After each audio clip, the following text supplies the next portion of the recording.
എൻ്റെ വീട് ചങ്ങനാശ്ശേരിയിലാണ്. പേര് ജോസഫ് നമ്പിമഠം. ചങ്ങനാശ്ശേരിക്ക് സമീപം വടക്കേക്കര എന്ന സ്ഥലത്താണ്. 2-3 മൈൽ ഉള്ളിലേക്ക് കയറി ഉള്ള വടക്കേക്കര ചെത്തിപ്പുഴ ഗ്രാമത്തിന് സമീപമാണ്. ജനിച്ചത് അവിടെയാണ്, ചങ്ങനാശ്ശേരിയിലാണ്. അതിനുശേഷം അവിടെ ജോലിയൊക്കെ ചെയ്തു. പിന്നീട് ഇവിടെ അമേരിക്കയിൽ വന്നു 85. അതിനുശേഷം 85 മുതൽ ഇപ്പം വരെ അമേരിക്കയിൽ ജീവിക്കുന്നു. ഒരു എഴുത്തുകാരനാണ്, ചെറിയൊരു എഴുത്തുകാരനാണ്. അവിടെ നിന്ന് ദീപിക, കേരളഭൂഷണം അങ്ങനെ പല പത്രങ്ങളിലും പ്രസിദ്ധീകരിച്ചു. 75 ദീപികയിലും മുഖ്യ ലേഖനമായിട്ട് വന്നത് ഓണം ഒരു മാതൃകാ ലോക സങ്കല്പം എന്ന കവിതയാണ്, ലേഖനമാണ് ആദ്യമായിട്ട് പ്രധാന ലേഖനമായിട്ട് വന്നത്. പിന്നീട് കേരളഭൂഷണത്തിൽ കഥകൾ പലതും വന്നു. അതിനുശേഷം 85 അമേരിക്കയിലേക്ക് വന്നു. ഇവിടെ വെച്ച് എഴുത്ത് തുടരുന്നു. 4 പുസ്തകങ്ങൾ ഇപ്പോൾ പ്രസിദ്ധീകരിച്ചിട്ടുണ്ട്. 5ാമത്തെ പുസ്തകം ഈ വർഷം അവസാനത്തോടെ പ്രസിദ്ധീകരിക്കുന്നതാണ്. അങ്ങനെ ഇവിടെ വന്നതിന് ശേഷം ഒരു 85 തൊട്ട് 2000 വരെ ഞാൻ മെസ്കീറ്റിലാണ് താമസിച്ചിരുന്നത്, ഡാളസിൽ. അത് കഴിഞ്ഞ് 2020 ഇവിടെ വീട് മേടിച്ചു. ഇപ്പം മിസോറി സിറ്റിയിൽ താമസിക്കുന്നു. 3 മക്കളുണ്ട്. പിന്നെ 2 പേരും കല്യാണം കഴിച്ചു. ഏറ്റവും ഇളയ ആള് ഓട്ടിസം ഉള്ള ഒരു കുട്ടിയാണ്, 35 വയസ്സുണ്ട്. എൻ്റെ പേരിൻ്റെ കൂട്ടത്തിൽ നമ്പിമഠം പ്രധാനമായിട്ടുള്ളൂ. മറ്റുള്ളവരെല്ലാം ഇപ്പം എൻ്റെ അനിയൻ്റെയും ചേട്ടൻ്റെയും ഒക്കെ പേര് തോമസ് സെബാസ്റ്റ്യൻ എന്നുള്ളൂ. ഇത് അമേരിക്ക വരാൻ നേരത്ത് 3 പേര് വേണമല്ലോ. അങ്ങനെ എൻ്റെ പേരിൻ്റെ കൂടെ നമ്പിമഠം കൂടെ ചേർത്താണ്, ഫാമിലിനെയും കൂടെ ചേർത്തിട്ടുള്ള. അപ്പം ഇപ്പം ചുരുക്കി പറഞ്ഞാൽ എൻ്റെ ഒരു കസിന് പാട്ടുകളൊക്കെ എഴുതുന്ന ഒരാളുണ്ട്. പുള്ളി തോമസ് നമ്പിമഠം എന്നാണ് പേര് എഴുതുന്നുണ്ടല്ലേ. അപ്പൊ എന്നാലും പ്രധാനമായിട്ടും അമേരിക്കയിലാകെയുള്ള ഒരു നമ്പിമഠം പേരിലുള്ളത് ഞാനേ ഉള്ളൂ, മാത്രമേ ഉള്ളൂ. അത് ശരി. സാറിന്റെ പിതാവ് അധ്യാപകനായിരുന്നു. എൻ്റെ പേര് അത് കാത്തലിക് മാനേജ്മെന്റ് സ്കൂളിലായിരുന്നു? അല്ല, വടക്കേക്കര പിന്നെ ഈ ഗവൺമെന്റ് സ്കൂളിലെ അധ്യാപകനായിരുന്നു. അത് ശരി. ചങ്ങനാശ്ശേരി വരുന്നതിന് മുമ്പ് അദ്ദേഹം എവിടെയൊക്കെ ജോലി ചെയ്തിരുന്ന ഓർമ്മയുണ്ടോ? ദൂരസ്ഥലങ്ങളിലൊക്കെ ചെയ്തിട്ടുണ്ട്. തിരുവനന്തപുരത്തും അവിടെ ഇവിടെ 1-2 സ്ഥലത്തിന്റെ പേര് പറഞ്ഞ ഞാൻ പക്ഷെ ഓർക്കുന്നില്ല. സർക്കാർ സ്കൂളിൽ അധ്യാപകൻ. അതുകൊണ്ട് നേരത്തെ പല ദൂരെയുള്ള തിരുവനന്തപുരത്തോ ഉൾപ്രദേശങ്ങളിൽ ആദ്യം ദൂരേക്കൊക്കെയാണ് കിട്ടിയത്. അത് കഴിഞ്ഞിട്ട് പിന്നെ എന്റെ ഓർമ്മ മുതല് ചങ്ങനാശ്ശേരി തന്നെയാണ്, വടക്കേക്കരയാണ്. അത് ശരി. വടക്കേക്കര ചങ്ങനാശ്ശേരിയുടെ അടുത്തുള്ള വടക്കേക്കര എന്ന് പറഞ്ഞാൽ ചങ്ങനാശ്ശേരിയിൽ നിന്ന് ഒരു 2-3 മൈൽ ദൂരം വരും. ചെത്തിപ്പുഴ പറഞ്ഞാൽ കുറച്ചുകൂടെ ആൾക്കാർക്ക് അറിയാം. ചെത്തിപ്പുഴ ആശുപത്രി, കുരിശുമൂട്, ഇതിനൊക്കെ കഴിഞ്ഞ ഇത്തിത്താനത്തോട്ട് പോകണ്ട. അത് 2 വഴിയാണ്. അതായത് പിന്നെ കുരിശുമൂട്ടിൽ നിന്ന് വരുമ്പോഴത്തേനും ഒരു വഴി ഇത്തിത്താനം ആ ഭാഗത്തേക്ക് പോകും, ഒരു വഴി പിന്നെ വടക്കേക്കരയ്ക്ക് പോകും. ആ വഴി എന്ന് ചേരുന്നത് പാലാത്രച്ചിറയിലാണ്, MC റോഡിൽ, കോട്ടയം MC. അപ്പം ശരിക്കും പറഞ്ഞാൽ വാഴൂർ റോഡിനും കോട്ടയം MC റോഡിനും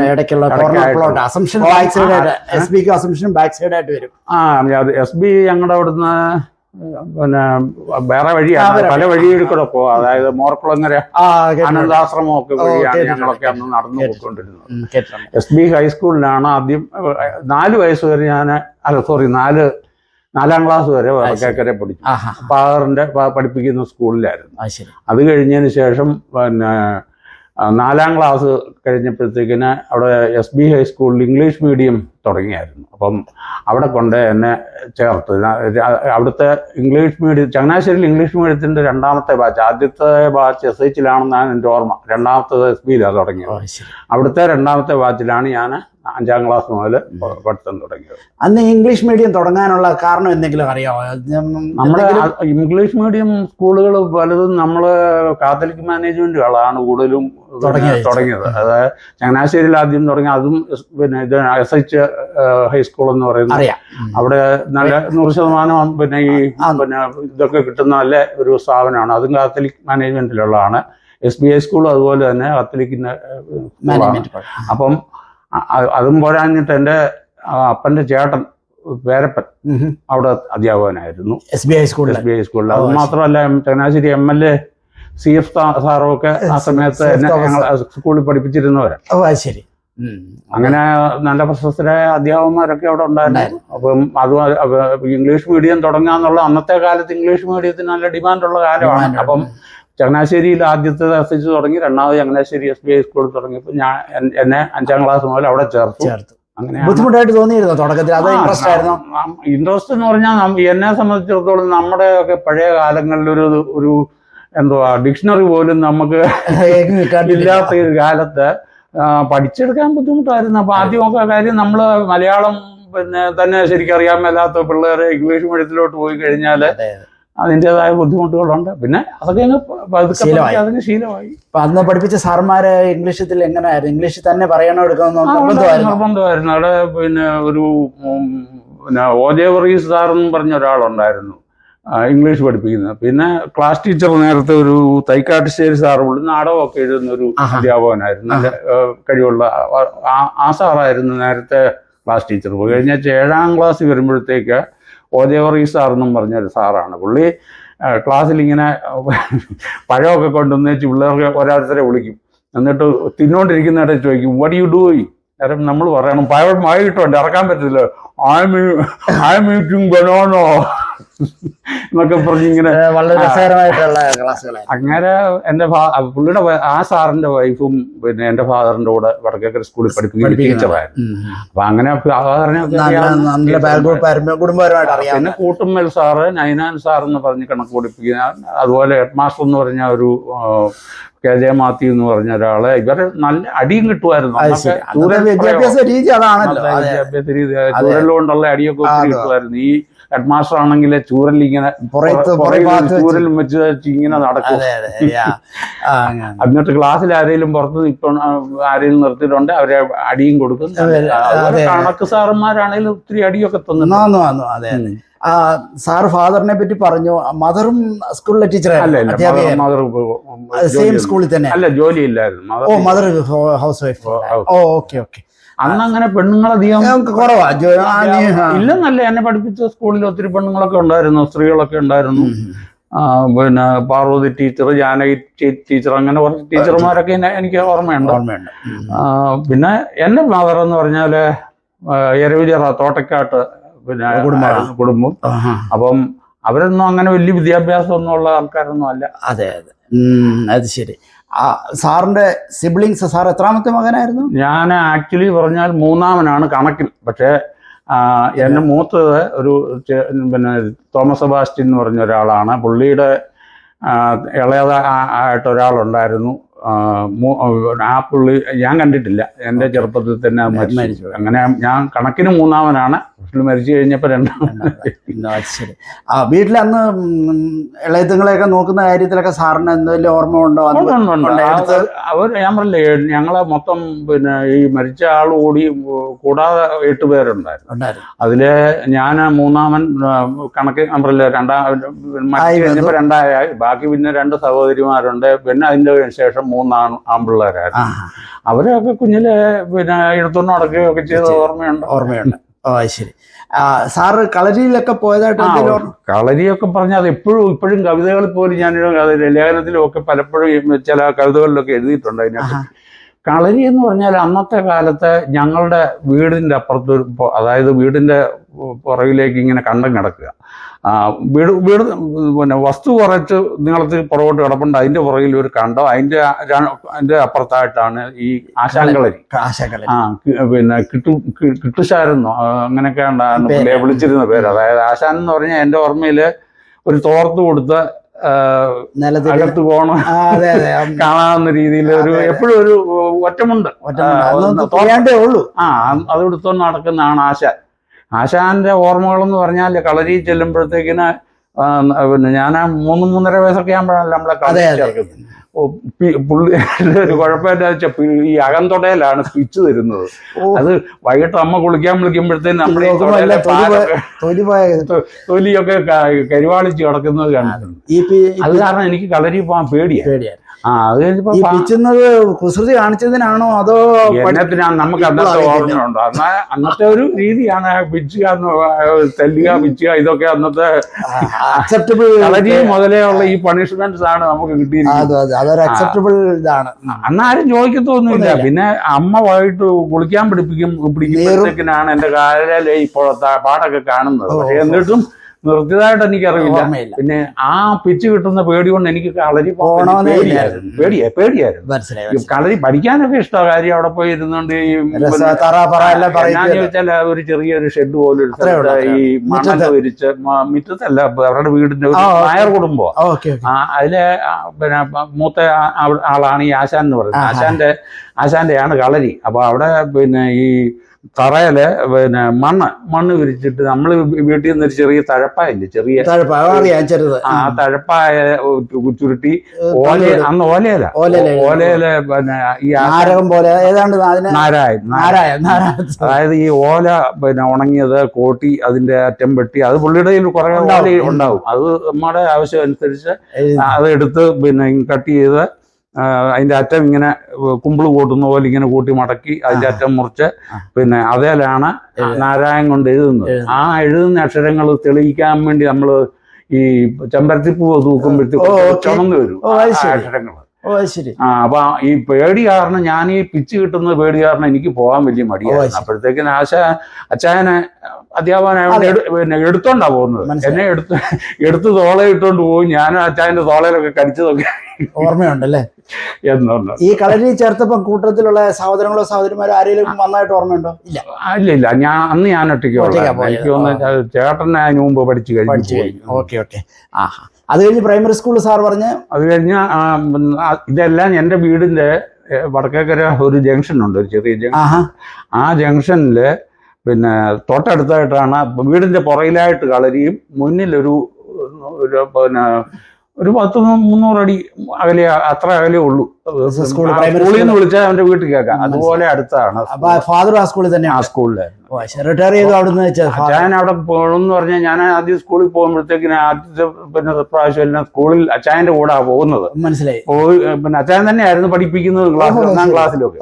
അപ്പൊ പഠിപ്പിച്ച് പിന്നെ ചെന്നേച്ച് ക്ലാസ്സില് ഇത് കഴിയുമ്പോഴത്തേന് ടീച്ചേഴ്സ് റൂമിൽ പോകും ഞങ്ങള്. അച്ചായന്റെ കൂടെ ക്ലാസ് കഴിഞ്ഞാൽ ടീച്ചേഴ്സ് റൂമിൽ പോകും. അവരുടെ കൂടെ ഇരുന്ന് അവരുടെ വടയൊക്കെ കഴിക്കാറുണ്ടായിരുന്നു. അതെ. അങ്ങനെ അച്ചായൻ എന്നോട് വലിയ സ്നേഹമായിരുന്നോണ്ട് എപ്പോഴും എന്നെ കൂടെ കൂട്ടി നടത്തി. അങ്ങനെ 4 വയസ്സ് അവിടെ വെച്ച് പഠിച്ചു കഴിഞ്ഞതിന് ശേഷമാണ് പിന്നെ SBI സ്കൂളിലേക്ക് നേരിട്ട് 5ാം ക്ലാസ് SBI സ്കൂളിലോട്ടാണ് പോയി. അത് ശരി. അന്ന് ഹൈസ്കൂളിലെ പിള്ളേരും നമ്മളെ UP സ്കൂളിലെ പിള്ളേരും അന്ന് മിക്സിംഗ് ഉണ്ടോ? അന്ന് അവിടെ എല്ലാം പിന്നെ 5ാം ക്ലാസ് ഞങ്ങളുടെ ഇംഗ്ലീഷ് മീഡിയം ആയിരുന്നോണ്ട് ഒരു പിന്നെ കോളേജിൽ അല്ല ഹൈസ്കൂളിലേക്ക് കയറി ചെല്ലുമ്പോൾ ഒരു 3 നില കെട്ടിടം ഇപ്പോഴും ഉണ്ട്. അല്ല, സ്കൂളിന്റെ മെയിൻ വഴിയില്ല, അതായത് നമ്മുടെ ബസ് റോഡ്, റോഡിന്റെ അവിടുന്ന് കയറി ഒരു വലിയ ഗേറ്റ് ഉണ്ട്. അങ്ങോട്ട് കയറി ചെല്ലുമ്പോ ആദ്യം കാണുന്നത് ഒരു 3 നില കെട്ടിടം. ഞാൻ അകത്തോട്ട് കയറിയിട്ടില്ല, പക്ഷെ റോഡിൽ ആ കെട്ടിടത്തിൽ തന്നെ ആ 3 നില കെട്ടിടത്തില് താഴത്തെ നില സ്കൂൾ അധ്യാപകരും മാസ്റ്ററും വരെല്ലാം ഇരിക്കുന്നത്. അതിന്റെ മുകളിലത്തെ ലെവലില് 7ാം ക്ലാസ്സിൽ പഠിച്ചത് ഞാൻ. അതും കഴിഞ്ഞിട്ട് അതിന്റെ മുകളിൽ 5ഉം 6ഉം അല്ല, അതിന്റെ 3ാമത്തെ നില മുകളിലത്തെ നിലയിലായിരുന്നു. അത് പലകയായിരുന്നു അതോ വാർപ്പായിരുന്നു? ഈ നടക്കുന്നതൊക്കെ നമ്മൾ കാരണം SBI കോളേജിനും അങ്ങനെ ഒരു 3 നില കെട്ടിടം ഉണ്ടായിരുന്നേ. അതെ, നമുക്കറിയാമല്ലോ, ആർട്സ് കോളേജിന്റെ ഹിന്ദിയൊക്കെ പഠിക്കുന്ന അവിടെ ആയിരുന്നല്ലോ. അത് ഇങ്ങനെ സൈഡിൽ തന്നെ നമ്മുടെ പള്ളി ചാപ്പലിന്റെ സൈഡിലായിട്ട് അവിടെ ലിറ്ററേച്ചറിന്റെ ക്ലാസ്. എക്സാക്ട്ലി. അതെ. അത് ശരി. അപ്പം ഹൈസ്കൂളിൽ 5ാം ക്ലാസ്സിൽ വന്നു. 5 മുതൽ 10 വരെ അതേ സ്കൂളിൽ ഇംഗ്ലീഷ് മീഡിയത്തിൽ സാറ് പഠിച്ചു. SLC അവിടം വരെ പഠിച്ചു. ഈ കാലഘട്ടത്തിൽ സാറിന് ഈ സാഹിത്യമായിട്ടുള്ള ബന്ധം എന്തെങ്കിലും ഉണ്ടായിട്ടുണ്ടോ? അല്ലെങ്കിൽ വരെ ഞാൻ വായിക്കുമെന്നൊക്കെ, എനിക്ക് കുഞ്ഞിലെ പോലെ വായിക്കാൻ വലിയ ഇഷ്ടമായിരുന്നു. അപ്പോഴത്തേന് ഞങ്ങള് ചെത്തിപ്പുഴ പള്ളിയിലാണ്, ഇടവകയായിട്ട് തിരിഞ്ഞിട്ടില്ല. കാര്യം അന്ന് ഈ CMI അച്ഛന്മാർ നടത്തുന്ന പള്ളിയാണ്. അപ്പം പിന്നെ അവിടെ ഈ പിന്നെ സെമിനാരിയൊക്കെ ഉണ്ട്. അപ്പൊ അവിടുത്തെ അച്ഛന്മാർക്കെന്ന് പറഞ്ഞാൽ അവര് വലിയ കലയോടും സാഹിത്യത്തോടും ഇതിനോടൊക്കെ വലിയ പ്രോത്സാഹിപ്പിക്കുന്ന ഒരു ദീപി അവിടെയാണല്ലോ. ദീപി പത്രം നടത്തുന്ന CMI അച്ഛന്മാർ. അപ്പൊ അവരുടെ ഈ പിന്നെ സൺഡേ സ്കൂളില് പഠിക്കാൻ പോകുമ്പോഴത്തേന് ഞങ്ങൾക്ക് അവിടെ കളിക്കാനുള്ള എല്ലാ സൗകര്യവും ഉണ്ട്. ഞാൻ യൂത്തിന്റെ സെക്രട്ടറി ആയിരുന്ന ആ കാലത്തൊക്കെ അവിടെ ഞാൻ കളിക്കാത്ത സ്പോർട്സ് ഒന്നുമില്ല. അതായത് football, volleyball, badminton, tennis, volleyball, പിന്നെ ഇൻഡോർ ഗെയിംസ് ആണെങ്കിൽ മഴയത്തൊക്കെ പിന്നെ കാർഡ് ചീട്ട് കളിക്കാന്, കാരംസ്, ടേബിൾ ടെന്നീസ്, എല്ലാ സൗകര്യവും ഉണ്ടായിരുന്നു. അപ്പൊ ഇൻഡോർ ഔട്ട്ഡോർ ഇഷ്ടം പോലുള്ള ഗെയിംസ് എല്ലാം അവിടെ ഉണ്ടായിരുന്നു. അപ്പൊ അവരുടെ ആ ഒരു പിന്നെ സാധാരണ നമ്മുടെ കത്തോലിക്ക ഇടവുകൾ കാണുന്നതിനേക്കാളും കുറെ കൂടി സാഹിത്യത്തോടും എഴുത്തിനോടും പിന്നെ ഉള്ളതാണ്. അപ്പൊ ഞാൻ ഈ സൊഡാലിറ്റിയിലൊക്കെ ചെറുപ്പത്തിലെ സ്കൂളിൽ പഠിച്ചാൽ കുർബാനയ്ക്ക് കൂടാനൊക്കെ പോകുമായിരുന്നു, സ്കൂളിൽ പഠിച്ചിരുന്ന കാലം. പിന്നെ സൊഡാലിറ്റിയിലൊക്കെ പ്രവർത്തിക്കുമ്പോൾ ഞങ്ങൾ പിന്നെ ബുക്കൊക്കെ പിന്നെ പിരിവെടുത്ത ചെറിയ ലൈബ്രറി ഒക്കെ അവിടെ ഉണ്ടാക്കിയത് ഓർമ്മയുണ്ട്. പിന്നെ അവിടെ നാടകങ്ങളൊക്കെ അവിടെ മിക്കവാറും ഈ പല കാര്യങ്ങൾ പെരുന്നാളിനോടോ അതിലൊക്കെ അനുബന്ധിച്ച് എപ്പോഴും നാടകങ്ങളൊക്കെ കളിക്കായിരുന്നു. പക്ഷെ അന്ന് ഈ പെണ്ണുങ്ങളെ നായികയാക്കത്തില്ല. ഇല്ല, അത് ആണുങ്ങളാണ് വേഷം കെട്ടുന്നത്, പിന്നെ സ്ത്രീയായിട്ട്. അപ്പോൾ ഞാൻ അവിടെ രണ്ട് നാടകത്തിൽ അഭിനയിച്ചിട്ടുണ്ട്. അവിടെ ഒരു ഫുൾ ലെങ്ത് നാടകത്തിലെ നായികയായിട്ട് വേഷം കിട്ടുക. അത് നമ്മുടെ CL ജോസിന്റെ മനം തെളിഞ്ഞു മാനം തെളിഞ്ഞു എന്ന് പറഞ്ഞൊരു നാടകം, ഫുൾ ലെങ്ത് നാടകം അവിടെ ഞങ്ങൾ അവതരിപ്പിച്ചായിരുന്നു. അതിലെ ഒരാങ്ങളെയും പെങ്ങളുമാണ് ക്യാരക്ടേഴ്സ്, മെയിൻ ക്യാരക്ടേഴ്സ്. അതിലെ പെങ്ങളായിട്ട് വേഷം കിട്ടിയത് അന്ന് 2-3 നാടകങ്ങൾ ഞങ്ങളായിട്ടുണ്ട്. പിന്നെ ചില പ്ലോട്ടുകൾ ആബേലും ഗായനും ഒക്കെ കളിക്കുന്ന പ്ലോട്ടുകളും ഒക്കെ നടത്തുമായിരുന്നു. ലൈബ്രറി ഉണ്ടാക്കിയിട്ടുണ്ട്. പിന്നെ അത് കഴിഞ്ഞ് ഞാൻ അവിടുത്തെ യൂത്ത് ഓർഗനൈസേഷന്റെ സെക്രട്ടറി ആയി കഴിഞ്ഞതിന് ശേഷം പിന്നെ പല ആക്ടിവിറ്റീസ് ഞാൻ പറഞ്ഞില്ലേ, എല്ലാ വോളിബോളൊക്കെ കളിക്കാൻ എപ്പോഴും കൂടുമായിരുന്നു അവിടെ. അങ്ങനെ അവരുടെ ആ ഒരു പ്രോത്സാഹനം പിന്നെ വായനയിലേക്ക് കുറച്ചുകൂടി എനിക്ക് വായിക്കാനുള്ള ഈ സമയത്തൊക്കെ സാറിന്റെ ജ്യേഷ്ഠൻ ഒരാൾ, അദ്ദേഹം ഏത് ക്ലാസ്സിൽ എത്തിയിരുന്നു അറിയാം? അങ്ങനെ പിന്നെ ഞാൻ പറഞ്ഞില്ലേ, എൻ്റെ ഇടയ്ക്ക് ഒരാൾ മരിച്ചു കാരണം ഇച്ചിരി പിന്നെ വ്യത്യാസം ഉണ്ടാകുക. പുള്ളി അപ്പോഴത്തേന് പിന്നെ അല്ലല്ല വടക്കേ ഞാൻ പിന്നെ ഹൈസ്കൂളിൽ വടക്കേക്കര സ്കൂളിൽ പഠിക്കുമ്പം പുള്ളി അവിടെ പഠിക്കുന്നുണ്ടായിരുന്നു. അത് കഴിഞ്ഞതിന് ശേഷം പുള്ളി കോളേജിൽ പോയി, ഞാനും കോളേജിലായി. അദ്ദേഹം SB ഉണ്ടായിരുന്നു. പുള്ളി കോളേജിൽ ഉണ്ടായിരുന്നു മാത്രമല്ല, യുവദീപ്തി എന്ന് കേട്ടിട്ടുണ്ടോ? കേട്ടിട്ടുണ്ട്. അതായത് യുവദീപ്തിയുടെ ഓഫീസ് സെക്രട്ടറി ആയിരുന്നു. യുവദീപ്തി പറപ്പള്ളിയിൽ അച്ഛൻ ഒരു ഓഫീസൊക്കെ തുടങ്ങിയ നമ്മുടെ ആ പോസ്റ്റ് ഓഫീസിന്റെ അടുത്ത് അസംഷന്റെ പോസ്റ്റ് ഓഫീസിലോട്ട് കയറി ചെല്ലേ, അവിടുന്ന് കയറി ചെല്ലുമ്പോഴത്തേക്കിന് ആ കാവാട്ട് കാളിന്റെ ഒക്കെ ഇടത്തായിട്ടുള്ള ഒരു ടൈപ്പിങ്ങും എല്ലാം ഷോർട്ട് ഹാൻഡും ഇങ്ങനത്തെ എല്ലാം പഠിപ്പിക്കുന്ന ഒരു ഇൻസ്റ്റിറ്റ്യൂട്ട് ഉണ്ട്. അതിന്റെ ഓഫീസ് സെക്രട്ടറി ആയിരുന്നു യുവദീപ്തിയുടെ. അതൊന്നും കാത്തലിക് മാനേജ്മെന്റിന്റെ അണ്ടർ തന്നെ എല്ലാം കോളേജിന്റെ കീഴിലുള്ള. എന്നാലും സെപ്പറേറ്റ് ആണ്. അതായത് ഓരോരുത്തർക്കും ഓരോ പൊസിഷൻ കൊടുക്കും. നമ്മളിപ്പോ പറപ്പള്ളിയിലെ ആണ് അന്നത്തെ അതിന്റെ എനിക്ക് പിന്നെ യുവദീപ്തിയുടെ 78-ലാണെന്ന് തോന്നി, ഞാൻ കൃത്യം ഓർക്കുന്നില്ല. ഈ ഞാൻ അതിനകത്ത് കുറിച്ചിട്ടുണ്ട്, കൃത്യം പറയാം പിന്നീട്. അതായത് അന്ന് യുവദീപ്തിയുടെ പ്രവർത്തനമായിരുന്നു. അന്ന് പിന്നെ യുവദീപ്തിയൊക്കെ തുടങ്ങുന്നതിന് മുമ്പ് തന്നെ ഞങ്ങൾക്ക് യൂത്ത് ഓർഗനൈസേഷൻ അവിടെ ഉണ്ടായിരുന്നു. അത് കഴിഞ്ഞാണ് യുവദീപ്തി തുടങ്ങുന്നത്. യുവദീപ്തി തുടങ്ങിയപ്പോഴത്തേക്കിന് ഒരു പ്രാവശ്യം അതിരമ്പുഴ വെച്ചൊരു ഓൾ കേരള പിന്നെ ഇത് നടന്നു, സമ്മേളനം നടന്നു. അപ്പൊ അവിടെ വെച്ച് നമുക്ക് ഒരു സബ്ജക്റ്റ് തരും, നമുക്ക് എന്നിട്ട് അത് 2 മത്സരത്തിന് ഞാൻ പങ്കെടുത്തു. ഒന്ന് ലേഖന മത്സരം, ഒന്ന് കഥാമത്സരം. അന്ന് കവിത ഒന്നും പിന്നെ എഴുതിയിട്ടുണ്ട്, ഞാൻ പറഞ്ഞില്ല. എന്നാലും ഇതിനാണ് മത്സരത്തിൽ പങ്കെടുത്തത്. 2 പിന്നെ അതിൽ 2നും അഖില കേരള അടിസ്ഥാനത്തിൽ നടത്തിയ യുവദീപ്തിയുടെ മത്സരത്തില് പിന്നെ ലേഖനത്തിന് 1ാം സ്ഥാനവും കഥയ്ക്ക് 2ാം സ്ഥാനവും കിട്ടി. അത് ശരി. അന്ന് അങ്ങനെയാണ് ആകെ ഒരു അവാർഡ് കേരളത്തിൽ നിന്ന് കിട്ടി. എങ്കിലും സാറിനെ കേരളം ഒട്ടുക്ക് നടന്ന ഒരു സമ്മേളനത്തിൽ അത് ക്രിസ്ത്യൻ കാത്തലിക് പോലും ഔട്ട്സ്റ്റാൻഡിങ് ആണ് സാർ അന്ന്. അതെ അതെ, അത് ശരി. അപ്പം അതിന്റെ സർട്ടിഫിക്കറ്റ് ഒക്കെ ഇപ്പോഴും ഇവിടെ ഇല്ല. ഞാൻ മെസ്കീറ്റിലെ വീട് വിട്ടിട്ടില്ല. മെസ്കീറ്റിലെ ഡാളസിലെ വീട് ഇപ്പോഴും അവിടെ തന്നെ. ഞാൻ ഇടയ്ക്കൊക്കെ അവിടെ ലൈബ്രറി ഉണ്ട്. എന്റെ ഒരു 1000-ലധികം പുസ്തകമുള്ള ലൈബ്രറിയും വീട്ടിലുണ്ട്. അതെല്ലാം അവിടെ ഇരിക്കുക. ഇങ്ങോട്ട് കുറച്ചേ കൊണ്ടുവന്നിട്ടുള്ളൂ. കാര്യം ഇങ്ങോട്ട് മൂവ് ചെയ്ത് കഴിഞ്ഞ് ഇനി അതുമല്ല ഇനി ഇവിടെ നിന്ന് തിരിച്ച് അങ്ങോട്ട് പോകുമെന്നും അറിയത്തില്ല. അപ്പോൾ സാറ് ഈ 10ാം ക്ലാസ് വരെ ഹൈസ്കൂൾ വിദ്യാഭ്യാസ കാലത്ത് സ്വല്പമൊക്കെ രചന ഉണ്ടായിരുന്നു എന്ന് ഉള്ളിൽ ഒതുക്കി, അല്ലെങ്കിൽ ചെറിയ ക്ലാസ്സിലൊക്കെ എഴുതി സാർമാർ ആരെങ്കിലും? ഇല്ല, ആരെയും കാണിച്ചിട്ടില്ല. ഇല്ല, സാർ എഴുതിപ്പിച്ച ക്ലാസ്സിൽ എന്തെങ്കിലും വ്യത്യസ്തമായിട്ട് ഈ സാഹിത്യരുചിയുമായിട്ട് ബന്ധപ്പെട്ട്? ഞാൻ സത്യം പറഞ്ഞ ക്ലാസ്സിൽ വെച്ച് ഒരു പിന്നെ വളരെ ക്വയറ്റായിട്ടുള്ള കാര്യം എന്താണെന്ന് ചോദിച്ചാൽ, എൻ്റെ ഫാദർ അധ്യാപകൻ, പിന്നെ പഠിക്കുന്ന സ്കൂളിലെ പേരപ്പൻ അധ്യാപകൻ, അപ്പം നമ്മൾ വളരെ ഒതുക്കി കൂടി അതെ നല്ല പയ്യനായിട്ട് തന്നെയാണ് പോകുന്നത്. സ്കൂളിൽ വെച്ചൊന്നും എന്നെ അറിയുന്നവർ തന്നെ പിന്നെ പഠിച്ച പിള്ളേർക്കൊക്കെ അറിയാവുന്ന അങ്ങനെ ഒരു വലിയ പിന്നെ NCC-യിലുണ്ടായിരുന്നു. സാറിന് അന്നും നല്ല നീളം ഉണ്ടായിരുന്നു അല്ലേ? NCC-യിൽ പിന്നെ എനിക്ക് ഇഷ്ടമായിരുന്നു. ഞങ്ങള് ബാൻഡ് സെറ്റിലൊക്കെ ഉണ്ട്. ആ രീതിയിലൊക്കെയാണ്. എന്തെങ്കിലും സാഹിത്യവുമായിട്ട് സ്കൂൾ കാലഘട്ടത്തില് ആർക്കും അറിയത്തുമില്ല. ഞാൻ ചെറുതായിട്ടൊക്കെ ഏതാണ്ടൊക്കെ തോന്നി. അന്ന് വലിയ സാഹിത്യ വിവരമൊന്നുമില്ല, പക്ഷെ വായിക്കുമായിരുന്നു. ഒത്തിരി വായിക്കും. ശരി. അന്നത്തെ ഉള്ള ഏതെങ്കിലും എഴുത്തുകാരെയോ ആരെയെങ്കിലും നേരിൽ കാണാനുള്ള അവസരം ഉണ്ടായിട്ടുണ്ടോ? ചങ്ങനാശ്ശേരിയിലെ അല്ലെ തകഴിയോ? അങ്ങനെ പറഞ്ഞു കഴിഞ്ഞാല് പിന്നെ ആദ്യം പറയാനാണെങ്കിൽ ഞങ്ങളുടെ നാട്ടുകാരനാണല്ലോ മുട്ടത്തുവർക്കി. ചെത്തിപ്പുഴയും മുടക്കേക്കരയും നേരെ തൊട്ടടുത്ത ഏതാണ്ട് 2-3 ഫർലോങ് ദൂരമേ ഉള്ളൂ വീടുകളിൽ. അതുമല്ല, മുട്ടത്തുവർക്കിയുടെ ഒരു പാട് ഞങ്ങളുടെ വീടിന്റെ താഴെ പണ്ട് ഞങ്ങളുടെ ആയിരുന്നു എന്നാ പറയുന്നത് കേട്ടത്. എനിക്ക് കൃത്യമായിട്ട് അറിയില്ല. അപ്പം ഞങ്ങളുടെ വീടിന്റെ താഴെ കുറെ കണ്ടമുണ്ട്. ആ കണ്ടം അങ്ങനെ വാഴപ്പള്ളി വരെ കാണാം വീട്ടിൽ ഇരുന്നാൽ. ഞങ്ങളുടെ പറമ്പിൽ അവിടെ വാഴപ്പള്ളി റെയിൽവേ ക്രോസും കഴിഞ്ഞ് പള്ളിയുടെ ഈ കുരിശു ഇതെല്ലാം ഞങ്ങളുടെ അവിടെ നിന്നാ കാണാം.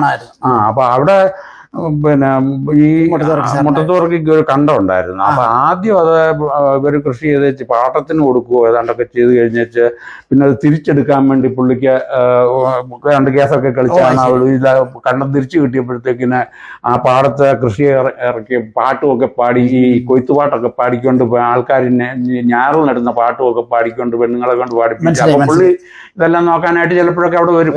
അങ്ങനെ കണ്ടിട്ടുണ്ട്. അതുമല്ല, നമ്മുടെ നാട്ടുകാരൻ മാത്രമല്ല, ചെത്തിപ്പുഴ ഞങ്ങളെല്ലാം ഇടവക തിരിഞ്ഞിട്ടില്ലേലും ആ ചെത്തിപ്പുഴ പള്ളിയായിരുന്നു ഞങ്ങൾ സെൻട്രൽ സ്കൂളൊക്കെ പഠിക്കുകയും അതായത് പിന്നെ ഒഫീഷ്യലായിട്ട് ഒരു ഇടവക അല്ലെങ്കിൽ ഞങ്ങളുടെ സ്കൂൾ ഈ സൺഡേ സ്കൂൾ പഠനവും എല്ലാ പഠനങ്ങളും ഖുർആൻ കാണാൻ പോകുന്നതും മാമോസ നോക്കുന്നതും എല്ലാം മരിക്കുമ്പോൾ മാത്രമേ ചങ്ങനാശ്ശേരി പള്ളി കൊണ്ടുപോകും. അപ്പൊ ആ പള്ളിയിലും ആ മെമ്പറായിരുന്നു ഈ മുട്ടത്തുവർക്കി. പിന്നെ അതുപോലെ സ്കൂളിലെ മുട്ടത്തുവർക്കിയുടെ മക്കളൊക്കെ എന്റെ കൂടെ പഠിച്ചു. 2 പേരും എന്റെ കൂടെ പഠിച്ചു. ശരി. മുട്ടത്തുവർക്കിയെ കൂടെ വേളൂർ കൃഷ്ണൻകുട്ടിയോ അല്ലെങ്കിൽ ആലുമൂടനെയോ ഒക്കെ കണ്ടിട്ടുണ്ടോ? എല്ലാരെയും. ആലുമൂടൻ ഞങ്ങളുടെ വീടിന്റെ അടുത്ത് ചെത്തിപ്പുഴ പള്ളി വരുന്ന ആളാണ്. അപ്പം ഞാൻ ചിലപ്പം പിന്നെ ഈ ജോലി കഴിഞ്ഞൊക്കെ നടന്നു വരുമ്പോഴത്തേക്കിന് ചിലപ്പോൾ ചില ദിവസം ബസ് കാണത്തില്ല. അപ്പൊ ഞാൻ ജോലി കഴിഞ്ഞ് രാത്രി ചിലപ്പോൾ നടന്ന് വീട്ടിലോട്ട് വരുമ്പോഴത്തേന് പല പ്രാവശ്യം പുള്ളി ഓരോരുത്തരത്ത് പോയിട്ട് തിരിച്ചു വരുന്ന പിന്നെ ആലുമൂടനെ പല പ്രാവശ്യം എന്നെ പുള്ളിയുടെ വണ്ടിയെ കയറ്റി കൊണ്ടുപോകുന്നുണ്ട്. പുള്ളിയുടെ വണ്ടിയല്ല, പുള്ളി ഓട്ടോറിക്ഷയൊക്കെ എടുത്തായിരിക്കും. അപ്പം ഞാൻ സാധാരണ പോകുന്ന പറഞ്ഞാൽ കുറുക്ക് കയറി എളുപ്പത്തിലുള്ള വഴിയായിരുന്നു. അപ്പൊ അവിടെ വെച്ച് ഇടയ്ക്ക് വെച്ചാലും പുള്ളി വരുന്ന കണ്ട ഉടനെ ആലുമൂടൻ എന്നെ. അതുപോലെ ആലുമൂടന്റെ മക്കളൊക്കെ എന്റെ ഫാദർ പഠിപ്പിച്ചിട്ടുള്ളൂ. പിന്നെ വേളൂർ കൃഷ്ണൻകുട്ടിയുടെ കാര്യം പറഞ്ഞാൽ ഞാൻ ദീപികയിൽ എഴുതുമ്പോൾ വേളൂർ കൃഷ്ണൻകുട്ടിയെ എനിക്കറിയാം. പിന്നെ തകഴിയുടെ കാര്യം പറഞ്ഞാൽ അതിലും ഞാൻ ട്രാൻസ്പോർട്ടിലെ കണ്ടക്ടറായിട്ട് ചെയ്തിരുന്നു. അപ്പോൾ പലപ്പോഴും ഞാൻ സ്റ്റേഷൻ മാസ്റ്ററായിട്ടോ ഓഫീസിലോ ഒക്കെ ആയിരിക്കും ഇരിക്കുന്നത്. റിസർവേഷൻ ചെയ്യാൻ സ്റ്റേഷൻ മാസ്റ്ററില് അല്ലെങ്കിൽ അനൗൺസ്മെന്റിനൊക്കെ ഇരിക്കുന്നതാണ്. ഒരു ദിവസം പിന്നെ ഒരു ആള് മുറിക്കകത്തോട്ട് കയറി ഞങ്ങൾ ഇരിക്കുന്ന ഓഫീസിൽ വന്നേച്ച് ഞങ്ങളുടെ അവിടെ ഇരിക്കുന്ന ഒരു ബെഞ്ചുണ്ട്, അവിടോട്ട് വന്ന ഒരാൾ ഇരിക്കുന്നതാണ്. ആരാന്ന് എനിക്ക് പെട്ടെന്ന് മനസ്സിലായി. ഞാനപ്പോ എന്തോ സ്റ്റേഷൻ മാസ്റ്ററുടെ ജോലി ചെയ്തുകൊണ്ടിരിക്കുക. അപ്പൊ ഞാനും എന്തോ എഴുതിക്കൊണ്ടിരിക്കുമ്പോഴത്തേന് ഒരാൾ ഇങ്ങോട്ട് വന്നിരിക്കുന്നുണ്ട്. അപ്പൊ അവിടെ ഇരുന്നവരെല്ലാം എഴുന്നേക്കുന്നുണ്ട്. അപ്പോഴാണ് മനസ്സിലായത് തകഴിയാണ്.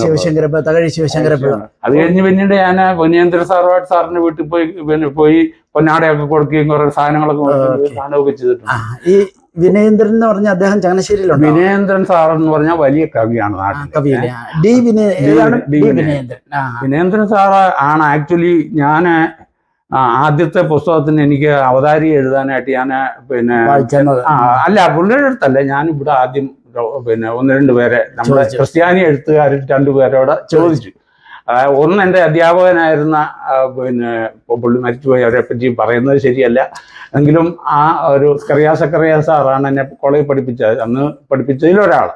അങ്ങനെ ഒരു വലിയ നല്ല അധ്യാപകൻ. അവര് 2-3 പേരുണ്ടായിരുന്നു. NS Subhashan sir, Zacharia sir, പിന്നെ അഞ്ചനാട്ട് സാറ്, പിന്നെ അങ്ങനെ കുറെ പ്രഗത്ഭരായ മലയാളം ഡിപ്പാർട്ട്മെന്റ് ആയിരുന്നു. അപ്പൊ അങ്ങേരെ പഠിപ്പിച്ച അധ്യാപകനായതുകൊണ്ട് ഞാൻ ആദ്യമായിട്ടൊരു പുസ്തകം എഴുതിയപ്പോഴത്തേക്കിന് എനിക്ക് പുസ്തകം പ്രസിദ്ധീകരിക്കാനായിട്ട്, അതായത് മൾബറി എന്നോട് താല്പര്യപ്പെട്ടിരിക്കും ഇങ്ങനെ 3 പുസ്തകങ്ങളും കൂടെ ഇറക്കണമെന്ന്. അപ്പം അവര് താല്പര്യം അനുസരിച്ചപ്പോഴത്തേന് ആരെ കൊണ്ടേലും ഒരു അവതാരി എഴുതിപ്പിക്കണമെന്ന് ആഗ്രഹം ഉണ്ടായിരുന്നപ്പോഴത്തേക്കിന് ഞാൻ ഈ പറഞ്ഞ സക്കറിയ സാറിനെയും പിന്നെ വേറെ അന്ന് പ്രശസ്തനായിരുന്ന സാഹിത്യ അക്കാദമിയുടെ ആളായിരുന്ന തരകൻ സാറിനോടും ഒക്കെ എന്റെ ഈ മാറ്റർ എല്ലാം കൊടുത്തു. മാറ്റർ എല്ലാം കൊടുത്ത് രണ്ടുപേരും എഴുതി തന്നില്ല. കുറെ നാൾ രണ്ടുപേരുടെ കയ്യിൽ ഇരുന്ന് ആരും എഴുതി തന്നില്ല. അപ്പൊ എനിക്കൊരു വലിയ വിഷമമായി. KM തരകൻ. അപ്പം തരകൻ സാറിനോടും സക്കറിയ സാറിനോടും ഒക്കെ ഇങ്ങനെ മാറ്റർ കൊണ്ട് കൊടുത്തു, എഴുതി തരാൻ പറഞ്ഞിട്ട് ഒന്നിനും ആരും എഴുതിയില്ല, രണ്ടുപേരും എഴുതിയില്ല. അപ്പൊ എഴുതി കഴിഞ്ഞാൽ എനിക്കൊരു വലിയ വിഷമം വരും. കാര്യം ഒന്നാമത്തെ കാര്യം നമ്മൾ തുടക്കക്കാരനാണ്, മതിപ്പ് കുറവായിട്ടാണോ, എനിക്ക് തന്നെ ഒരു ആത്മവിശ്വാസം ഇല്ലാത്ത കാലഘട്ടമാണ് അന്ന്. അപ്പം ഇവർക്ക് രണ്ടുപേരും കൊടുത്ത് നമുക്ക് അർഹതയില്ലാഞ്ഞിട്ടായിരിക്കാം, അത് നമ്മുടെ ഒരു അസംഷൻ. അങ്ങനെ ഇരുന്നപ്പോഴത്തേക്കിനാണ് ഞാൻ നാട്ടിൽ ചെന്നു. നാട്ടിൽ ചെന്നപ്പോൾ ഒരു ദിവസം അപ്പം വിനേന്ദ്ര സാറിന് അതിനു മുമ്പ് തന്നെ എനിക്ക് പരിചയമുണ്ട്. ഇവിടെ അങ്ങേരെ വലിയ പ്രശസ്തനായ കവിയായിരുന്നു. മാത്രമല്ല അദ്ദേഹം പിന്നെ മഹാത്മാഗാന്ധി യൂണിവേഴ്സിറ്റി തുടങ്ങിയപ്പോഴത്തേന് സ്കൂൾ ഓഫ് ലെറ്റേഴ്സിന്റെ ഹെഡായിട്ട് വരികയൊക്കെ ചെയ്തതാണ്. അങ്ങനെ ഇരുന്ന അധ്യാപകനായിരുന്നു. അപ്പൊ അതിനു മുമ്പ് ഇവിടെ ഞാൻ ലാനായുടെ സമ്മേളനത്തിനാണ് ഫൊക്കാനയുടെ സമ്മേളനത്തിന് വേണ്ടി പുള്ളിയെ ഞങ്ങൾ പല സാഹിത്യകാരന്മാരെ കൊണ്ടുവരുന്ന ഒരു പതിവ് നാട്ടിൽ നിന്ന്. അങ്ങനെ ഒരു പ്രാവശ്യം ഞാൻ ഇനിഷ്യേറ്റീവ് എടുത്താണ് പുള്ളിയെ കൊണ്ടുവന്ന്. പുള്ളി വന്ന് ഞങ്ങളുടെ വീട്ടിൽ വരികയൊക്കെ ചെയ്യും, പാട്ട് പാടുകയൊക്കെ ചെയ്തിട്ടുണ്ട്. അപ്പൊ ആ ഒരു പരിചയം വെച്ചുകൊണ്ട് ഞാൻ നാട്ടിൽ ചെന്നപ്പോഴത്തേക്കിന് പുള്ളി സാറിനോട് എഴുതി തരാൻ ചോദിക്കാനൊരു മടി. കാര്യം ഇത്ര 2 പ്രശസ്തര് നമുക്ക് തരാഞ്ഞപ്പം നമുക്ക് അതിനുള്ള അർഹത ഇല്ലായിരിക്കും, ഒരു പേടിയുണ്ട് മനസ്സിൽ. അപ്പം സാറിനെ ഇങ്ങനെ വിളിച്ചു. ഒരു ദിവസം രാവിലെ ഒരു 7 മണിയായപ്പോൾ ഞാൻ ഉണ്ടെന്ന് വെച്ച് സാറിനെ വിളിച്ചു, കോട്ടയത്തോട്ട് വിളിച്ചു. സാറേ, ഇങ്ങനെ എനിക്കൊരു പുസ്തകം ഇങ്ങനെ ഞാൻ ഇറക്കുന്നുണ്ട്, എനിക്കൊരു അവതാരി കിട്ടിയാൽ കൊള്ളാവുന്നുണ്ട്. അപ്പം സാർ എഴുതി തരണമെന്നാണ് എനിക്ക് ചോദിക്കാൻ വന്നത്. പക്ഷേ വിഷമം കാരണം ഞാൻ ചോദിച്ചില്ല. അത്രേ ഉള്ളൂ, നീ ഒരു 10 മണി ആകുമ്പോഴത്തേന് ചങ്ങനാശ്ശേരി സ്റ്റാൻഡിലോട്ട് വന്നേക്കാം. ശരി. അതായത് രാവിലെ 7 മണിക്കായി വിളിക്കുന്നു. എന്നോട് പറയുക 10 മണി ആകുമ്പോഴത്തേന് നീ സ്റ്റാൻഡിലോട്ട് വന്നേക്കെ, ഒരു 2-3 ദിവസത്തേക്കിനുള്ള സാധനങ്ങളും കൂടി എടുത്തോണമെന്നും പറഞ്ഞു. എവിടോട്ടാ പോകുന്നൊന്നും ഒന്നും പറഞ്ഞിട്ടില്ല. ചങ്ങനാശ്ശേരി സ്റ്റാൻഡിൽ 10 മണിയാകുമ്പോൾ വന്നേക്കണമെന്ന് പറഞ്ഞു. ഞാൻ അതുമാതിരി പെട്ടെന്ന് എല്ലാം റെഡിയാക്കി അവിടെ പിന്നെ സ്റ്റാൻഡിൽ ചെന്ന് അവിടെ നോക്കി നിൽക്കുക. അപ്പോഴത്തേക്കിന് ഒരു പുള്ളി വന്ന് പുള്ളിയെ ബസ്സിന് തല പുറത്തോട്ടിട്ട് കാണിച്ചു കയറി വരാം.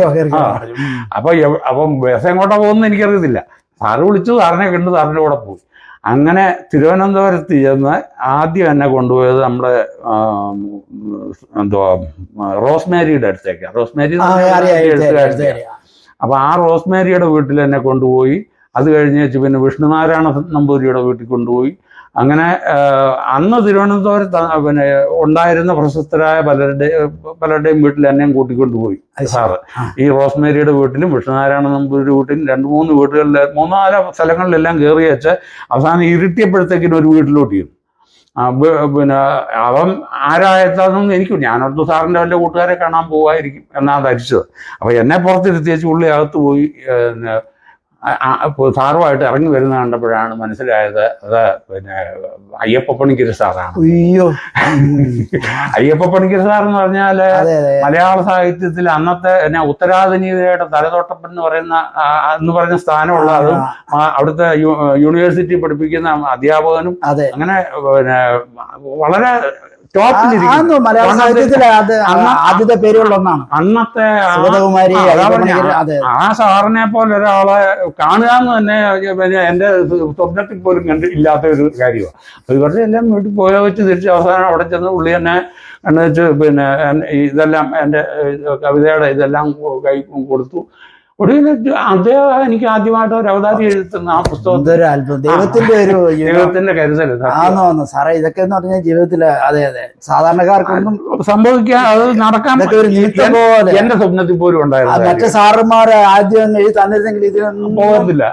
അപ്പൊ അതൊക്കെ ഓരോ നിയോഗമാണ്. Exactly sir. സാർ ഏത് ലെവലിൽ എത്തണം എന്നാണ് അതിനൊക്കെ ദൈവത്തിന്റെ കരുതലായിട്ടാണ് ഇന്ന് ഞാൻ അതിനെ കാണുന്നത്. ആ സാർ എന്നെ കൂട്ടിക്കൊണ്ട് പോകാൻ ഞാൻ 7 മണിയായപ്പം വിളിച്ച ആള് 10 മണിയാകുമ്പം വരിക പറഞ്ഞു. എന്നിട്ട് അവിടുന്ന് പോയി പിന്നെ സാറ് അത് എഴുതി തന്നു. ആ അവതാരിയാണ് എൻ്റെ ആദ്യത്തെ പുസ്തകത്തിന് കിട്ടുന്നത്. അയ്യപ്പ പണിക്കർ സാറിന്റെ അതും വാസ് ദ ടോപ്പ് വൺ. അതാണ് നമുക്ക് ആദ്യത്തെ സൃഷ്ടിക്ക് സാറിന്റെ തന്നെ ഒരു അവതാരിക വരുമ്പോൾ ആ പുസ്തകത്തിന്റെ മഹാത്മ്യം അത് കിട്ടി. അത് കഴിഞ്ഞതിന് ശേഷം പിന്നെ ചെറുകഥയ്ക്ക് അല്ല, അത് ഞാൻ അതങ്ങോട്ട് പോകുന്നതിന് മുമ്പ് തന്നെ വേറൊരു കാര്യം കൂടെ പറയാം. അതായത് സാറ് എന്നിട്ട് കൂട്ടിക്കൊണ്ട് പോയി, അത് കൂടാതെ പിന്നെ എന്നെയും കൂട്ടിക്കൊണ്ട് എം കൃഷ്ണൻ നായർ സാറൊക്കെ അല്ല പിന്നെ മലയാള നാടിനകത്ത് പിന്നെ ഇത് സാഹിത്യ വാരഫലം എഴുതിക്കൊണ്ട് നായർ സാർ, ആ സാറിനെ ഞാൻ കാണാൻ പോയി. പിന്നെ അപ്പൊ അതിനു മുമ്പ് തന്നെ എൻ്റെ ഒരു ലേഖനം അരുന്ധതിയെ പറ്റി എഴുതിയ ലേഖനത്തിന് സാറ് ആ മലയാളം പത്രം എൻ്റെ ഇപ്പോഴും, അതായത് ജോസഫ് നമ്പിമേണം ഡാളസ് എഴുതിയ കൊച്ചുകാര്യങ്ങളുടെ തമ്പുരാനന്ദ അരുന്ധതി നക്ഷത്രം, അതെൻ്റെ ഒരു ലേഖനമാണ്. ആ ലേഖനം സാറ് വായിച്ചു അതിനെപ്പറ്റി ഒരു നിരൂപണമാണ് ഈ മലയാളം പത്രത്തിൽ ന്യൂയോർക്കിൽ നിന്നുള്ള പത്രത്തിനകത്ത് ഇട്ടിരുന്നത്. പിന്നെ ജോസഫ് നമ്പിമേണം ഡാളസ് എഴുതിയ കൊച്ചുകാര്യങ്ങളുടെ തമ്പുരാനന്ദ അരുന്ധതി നക്ഷത്രം അന്തരംഗ സ്പർശിയാണ്. ഞാനത് വായിച്ച് അനൽപമായ ആനന്ദത്തിൽ വിലയം കൊണ്ടു എന്നാണ് സാറിന്. പുള്ളി എല്ലാവരെ പറ്റിയും നെഗറ്റീവ് കമന്റ്സ് എഴുതുന്ന ഒരു വ്യക്തിയാണ്. ആ കൃഷ്ണൻ നായർ സാറാണ് ഇങ്ങനെ എഴുതിയത്. അപ്പൊ ആ ഒരു സന്തോഷം കാരണം എനിക്ക് തിരുവനന്തപുരത്ത് നിന്ന് വന്ന സാറിനെ ഒന്ന് കാണണമെന്നൊരാഗ്രഹം തോന്നി. അപ്പം ഞാൻ സാറിനെ ഫോൺ വിളിച്ചു പറഞ്ഞു, പിന്നെ സാറിനെ ഒന്ന് കാണണം, ഞാനിത് നമ്പിമഠമാണ്, ഞാൻ അമേരിക്കയിൽ നിന്ന് പിന്നെ ഇവിടെ വന്നിട്ടുണ്ട്, ഇവിടെ നാട്ടിലുണ്ട്, അപ്പം ഇപ്പം തിരുവനന്തപുരത്തുണ്ട്, ഞാൻ സാറിനെ ഒന്ന് കാണണമെന്ന് പറഞ്ഞു. ഒരു കാര്യം ചെയ്യാം, നീ 3:30 ആകുമ്പോഴത്തേനും പുള്ളി എപ്പോഴും അവിടെ ഒരു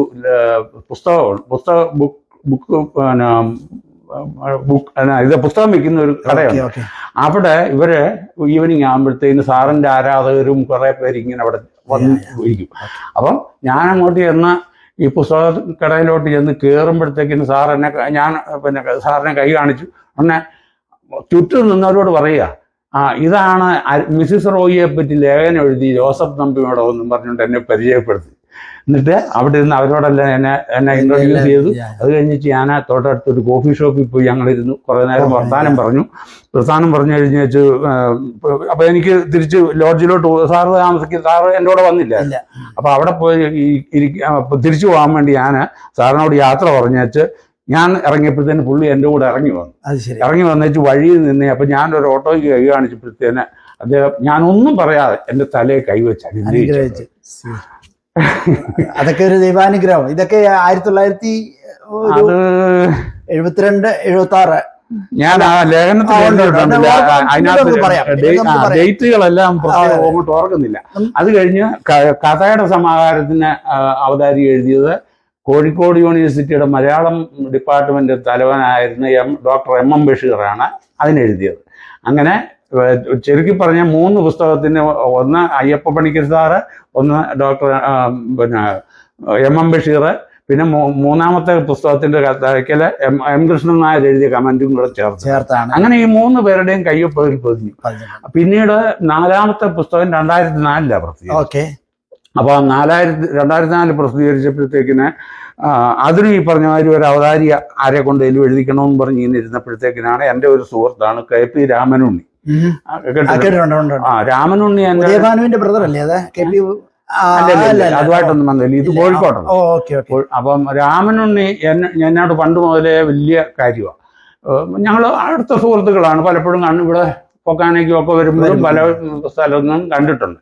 അപ്പം പിന്നെ ഇതിന്റെ പുസ്തകം പിന്നെ 4ാമത്തെ പുസ്തകം ഇറക്കാൻ നേരത്തെ എനിക്കിങ്ങനെ അവതാരി വേണമെന്ന് പറഞ്ഞപ്പോഴത്തേക്കും പുള്ളിയാണ് വിളിച്ചത്. അത്തവണ ഇച്ചിരിയുടെ ധൈര്യമുണ്ട് നമുക്ക്. രാമനുണ്ണിയെ വിളിച്ചിട്ട് ഇങ്ങനെ ഒരു അവതാരി വേണമെന്ന് പറഞ്ഞ് പുള്ളി പിന്നെ നമ്മുടെ ഇങ്ങനെ മധുസൂദനൻ നായർ പിന്നെ അതായത് പിന്നെ ഇതെഴുതിയിട്ടില്ലേ, എന്തോ നാരായണത്ത് പ്രാന്തൻ കവിതയൊക്കെ എഴുതിയ ഭയങ്കര പ്രശസ്തമായിട്ടുള്ള കവിതയാണ് അത്. അങ്ങനെ തുമ്പ സെന്റ് സേവിയേഴ്സിലെ മലയാളം ഡിപ്പാർട്ട്മെന്റിന്റെ ഇരിക്കുന്ന കാലത്ത് അത് അധ്യാപകനുമായിരുന്നു. അതായത് യൂണിവേഴ്സിറ്റി ലെവലിലുള്ള തലത്തിലുള്ളവരാണ് ഈ എന്റെ പുസ്തകങ്ങളുമായിട്ട് എഴുതിയതൊക്കെ. അപ്പം ആ സാറിനെ രാമനുണ്ണി ബന്ധപ്പെട്ട് എനിക്ക് അവതാരിക മേടിച്ചു തന്നു. അത് പ്രസിദ്ധീകരിച്ചത് കോഴിക്കോട്ട് പ്രസ് ക്ലബ്ബിൽ വെച്ചായിരുന്നു 2004 എന്റെ പ്രകാശനം നടത്തി. അതിനുവേണ്ടി കനിമൊഴി കനിമൊഴിയാണ് പുള്ളി എല്ലാം അറേഞ്ച് ചെയ്ത്. ഞാൻ ഇവിടെ ഇരിക്കുക, അപ്പം അതെല്ലാം പുള്ളി പിന്നെ രാമനും നേറാണ് അറേഞ്ച് ചെയ്തത്. അത് പിന്നെ എന്തുവാ ഈ കനിമൊഴി എന്ന് പറഞ്ഞാൽ അറിയാമല്ലോ, അതായത് പിന്നെ തമിഴ്നാട് മുഖ്യമന്ത്രിയുടെ മകള്. നമ്മുടെ കരുണാനിധിയുടെ മകളാണല്ലേ? കരുണാനിധിയാണോ? അല്ലല്ല, ഇപ്പോഴത്തെ സ്റ്റാലിന്റെ പെങ്ങളല്ലേ കനിമൊഴി? എനിക്ക് ആ ബന്ധം. എനിവേ കനിമൊഴി ആണ് അന്ന് പുള്ളി അറേഞ്ച് ചെയ്തത്. അന്ന് എഴുത്തുകാരിയാണ്. അപ്പം പുള്ളിക്കാരത്തെ കൊണ്ടുവരാനായിരുന്നു രാമനുണ്ട് പ്ലാൻ ഇട്ടെങ്കിലും പുള്ളി വന്നില്ല. അതിന് പകരം ഒരു കന്നഡ കവിയെ കൊണ്ട്, പിന്നെ കന്നഡ കവി ഉണ്ടായിരുന്നു, ഡോക്ടർ MM ബഷീർ ഉണ്ടായിരുന്നു, കാരശ്ശേരി മാഷ് ഉണ്ടായിരുന്നു, അങ്ങനെ ഒത്തിരി പാറക്കടവ്, PK പാറക്കടവ്, അങ്ങനെ ഒത്തിരി പ്രഗത്ഭരുടെ ഇടയിൽ വെച്ച് പിന്നെ കോഴിക്കോട് പ്രസ് ക്ലബ്ബിൽ വെച്ചാണ് ആ പുസ്തക പ്രകാശനം. വളരെ സന്തോഷം സാറ്. നമുക്കേ ഈ എപ്പിസോഡ് ഇവിടെ ഈ അവതാരികയിൽ നിർത്താൻ, നമുക്ക് കുറച്ചുകൂടെ കാര്യങ്ങളൊക്കെ മുന്നോട്ട് പോയിട്ട് വേണം സാഹിത്യത്തിലോട്ട് കിടക്കാൻ. അപ്പൊ നമുക്ക് ഒരു പാട്ട് സാറിന്റെ ഒന്ന് കേൾക്കാൻ പുറത്തോട്ട്. ഇത് 75 എഴുതിയ ആദ്യത്തെ കവിതയാണ്, അതുകൊണ്ടാണ് ഇത് വായിക്കുന്നത്. ഈ വേറെ കവിതകൾ പിന്നീട് സമയമുണ്ടെങ്കിൽ സൗകര്യം പോലെ ചെയ്യാം. ഇത് പ്രസിദ്ധീകരിച്ച എൻ്റെ ആദ്യത്തെ കവിത 1975 എഴുതിയത്. പുതുയുഗ പിറവിയൽ പുളകിത മാമ നാടേ പാടിയിടട്ടെ പുതുമതൻ പുതുഗീതങ്ങൾ.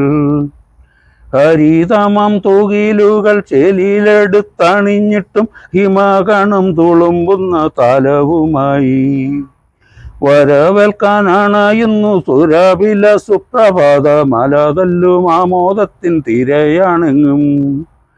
വെള്ളമേഘപ്പാളികളിൽ വെള്ളിപ്പൂക്കൾ നിറയുന്നു, വെള്ളയമ്പൽ പൊയ്കകളിൽ പൂക്കളും നീളേ. മൃദുതന്നൽ തന്റെ ഉള്ളിൽ പൂവുകൾ തൻ പുതുഗന്ധമുണരുന്ന മാമനാടിൻ നിശ്വാസം പോലെ. വനവർണ്ണ രാജികളെ തഴുകിച്ചരിക്കും ചോലകളും തവശ്രുതി നീട്ടിപ്പാടുന്നു നിത്യം. ഇളമുളം തണ്ടുകളിൽ കണ്ണൻ തന്റെ മുരളി പോൽ തൂമയോടെ പാടിയിടുന്നു തുകിലുണർത്താൻ. സ്വച്ഛമാകും അമ്പരത്തിൽ പഞ്ചവർണ്ണ പതംഗികളല്ലേതും അറിയാതെ പറന്നിടുന്നു. പുതുനെല്ലിൻ പുതുമണം നിറയുന്നു ധരണിയിൽ, പുതുഗന്ധമുയരുന്നു വയലുകളിൽ. പുല്ലമായ മാനമോടെ കരങ്ങളിൽ കരിയന്തി കർഷകരെ ചെല്ലു നിങ്ങൾ കേദാരങ്ങളിൽ. ശൂന്യമായ മൃതഭൂവിൽ വിരിയട്ടെ പുളകങ്ങൾ, നിറയട്ടെ ഭൂതലങ്ങൾ കതിർമണിയാൽ. തോക്കുവേള ത്യജിച്ചിടും കാലം നിങ്ങൾ തന്നെ യോദ്ധാക്കളും, വരും ഭാവി ലോകത്തിന്റെ വിധാതാക്കളും. ദൃഢമാകും മനസ്സോടെ പോകൂ തൊഴിലാളികളെ, കുറിക്കുക ഹൃദയത്തിൻ വാതായനത്തിൽ. നൂതനമാം മുദ്രാവാക്യം ഇന്നു ഞാൻ ഈ ഭാരതത്തെ പുതിയൊരു ഉദയ സൂര്യനാടാക്കി മാറ്റും. യുവശക്തികളെ വേഗം കുലച്ചിടു വില്ലുകളെ, നിഹനിക്കൂ നിർദ്ധയമി ശിഖണ്ഡികളെ. മർക്കടങ്ങൾ 1000 മാർഗമതിൽ കിടന്നാലും മടിയോടെ നിന്നിടല്ലേ നിർവീര്യരായി. കുരുക്ഷേത്ര യുദ്ധം ഇന്നു തുടങ്ങുന്നു വീണ്ടും, ഇത ശരശയ്യ തന്നിൽ ഇന്നും ശയിക്കും സത്യം. പാഞ്ചജന്യം മുഴങ്ങുന്നു ഉണരുകയല്ലെന്നാകിൽ കാലചക്രം അതിൻ കീഴിൽ ഞെരിയും മർത്യൻ. നിദ്ര തന്നെ അകറ്റിടും ഇഴികളെ തുറന്നിടു, പടച്ചട്ട അണിഞ്ഞിടു ഉത്സാഹമോടെ. Thank you so much. കുബൂസ് എന്നൊരു കവിതയാണ് ഞാനിവിടെ അവതരിപ്പിക്കുന്നത്. ഈ കവിത പ്രവാസ ലോകത്തിലെ ജീവിതങ്ങളുടെ ഒരു പരിച്ഛേദം ആണിതിൽ പ്രധാനമായി ഉദ്ദേശിക്കുന്നത്. കുബൂസ് എന്ന പേര് തന്നെ പ്രവാസ ലോകത്തിലെ പ്രധാന ഭക്ഷണമായ പ്രവാസികളുടെ പ്രധാന ഭക്ഷണമായ കുബൂസ് എന്ന റൊട്ടിയാണ്. അത് ഈ കവിത നാട്ടിലുള്ള ഫേസ്ബുക്ക് കൂട്ടായ്മയായ വാക്കനൽ പേജിൽ ഈ കവിത പ്രസിദ്ധീകരിച്ച ഇടയ്ക്ക് അവിടെ ഫേസ്ബുക്കിൽ അത് പോസ്റ്റ് ചെയ്യുകയും ഒത്തിരിയേറെ ചർച്ച ചെയ്യുകയും ചെയ്തൊരു കവിതയാണ്. പ്രത്യേകിച്ചും പ്രവാസ ലോകത്തുള്ളവർക്ക് വളരെ ഏറെ ഇഷ്ടമായ ഒരു കവിത. അതിൻ്റെ പേരാണ് കുബൂസ്. ആ കവിതയാണ് ഞാനിപ്പോൾ ഇവിടെ അവതരിപ്പിക്കുന്നത്. കുബൂസ് വെറും ഒരു റൊട്ടിയല്ല. മുൾപ്പടപ്പിലോ പാറപ്പുറത്തോ വീണ് നശിക്കാതെ മണ്ണിൽ വീണഴിഞ്ഞ ധാന്യമണിയുടെ വിജയഗാഥയാണ് കുബൂസ്. അതെ, കുബൂസ് വെറും ഒരു റൊട്ടിയല്ല. മുൾപ്പടപ്പിലോ പാറപ്പുറത്തോ വീണ് നശിക്കാതെ മണ്ണിൽ വീണഴിഞ്ഞ ധാന്യമണിയുടെ വിജയഗാഥയാണ്. വിശന്നവന്റെ മുന്നിൽ അപ്പമായി വീണ മന്നയുടെ ഗന്ധമുണ്ട് അതിന്. പച്ച ജീവിതങ്ങൾ കൊണ്ട് കുഴച്ച ധാന്യമാവിൻ്റെ പുളിപ്പുണ്ട്. അവരുടെ വിയർപ്പിൻ്റെ ഉപ്പുണ്ട്. ദുരിതക്കണ്ണീരിൻ്റെ ചൂടുണ്ട്. വേർപെട്ട് ജീവിക്കുന്ന ബന്ധങ്ങളുടെ നെടുവീർപ്പുകളുണ്ട്. തീയിൽ കുരുത്ത ജീവിതങ്ങളുടെ ചുടുനിശ്വാസമുണ്ട്. തിരസ്കാരങ്ങളുടെ പൂപ്പൽ ഗന്ധമുണ്ട്. വരണ്ട മരുപ്പകലുകളിൽ മേഘസ്തംഭമായും തണുത്ത രാവുകളിൽ അഗ്നിസ്തംഭമായും വഴികാട്ടിയായി നിന്ന ചരിത്രമുണ്ട്. പ്രവാസ ദുരിതങ്ങളുടെ ആടുജീവിതവുമുണ്ട്. മരുഭൂമിയിൽ കാനൽ ജലമായും മരുപ്പച്ചയായും മോഹിപ്പിച്ചിട്ടുണ്ട്. അഗ്നിച്ചൂടിൻ്റെ കടുത്ത അടരുകളിൽ നിന്ന് മധുരഫലം പുറപ്പെടുവിക്കുന്ന ഈന്തപ്പനകളുടെ അതിജീവന ക്ഷമതയുണ്ട്. കരിമ്പാറകളിൽ എറിഞ്ഞുടയ്ക്കപ്പെട്ട പിഞ്ചു കുഞ്ഞിൻ്റെ ദീനവിലാപമുണ്ട്. ആറ്റുജലത്തിൻ്റെ ആഴങ്ങളിൽ മുങ്ങിയ 6 വയസ്സുകാരിയുടെ ഗദ്ഗതങ്ങളുമുണ്ട്. കുബൂസ് വെറും ഒരു റൊട്ടിയല്ല. മരുഭൂമിയായിൽ കാനൽ ജലമായും മരുപ്പച്ചയായും അത് മോഹിപ്പിച്ചിട്ടുണ്ട്. അഗ്നിച്ചൂടിൻ്റെ കടുത്ത അടരുകളിൽ നിന്ന് മധുരഫലം പുറപ്പെടുവിക്കുന്ന ഈന്തപ്പനകളുടെ അതിജീവന ക്ഷമതയുമുണ്ട്. കുബൂസ് വെറും ഒരു റൊട്ടിയല്ല. ചോറിൽ നിന്ന് കുബൂസിലേക്ക് ദൂരമേറെയുണ്ടെങ്കിലും മടക്കയാത്രയ്ക്ക് അതിലേറെ ദൂരമുണ്ട്. അതെ, കുബൂസ് വെറും ഒരു റൊട്ടിയല്ല.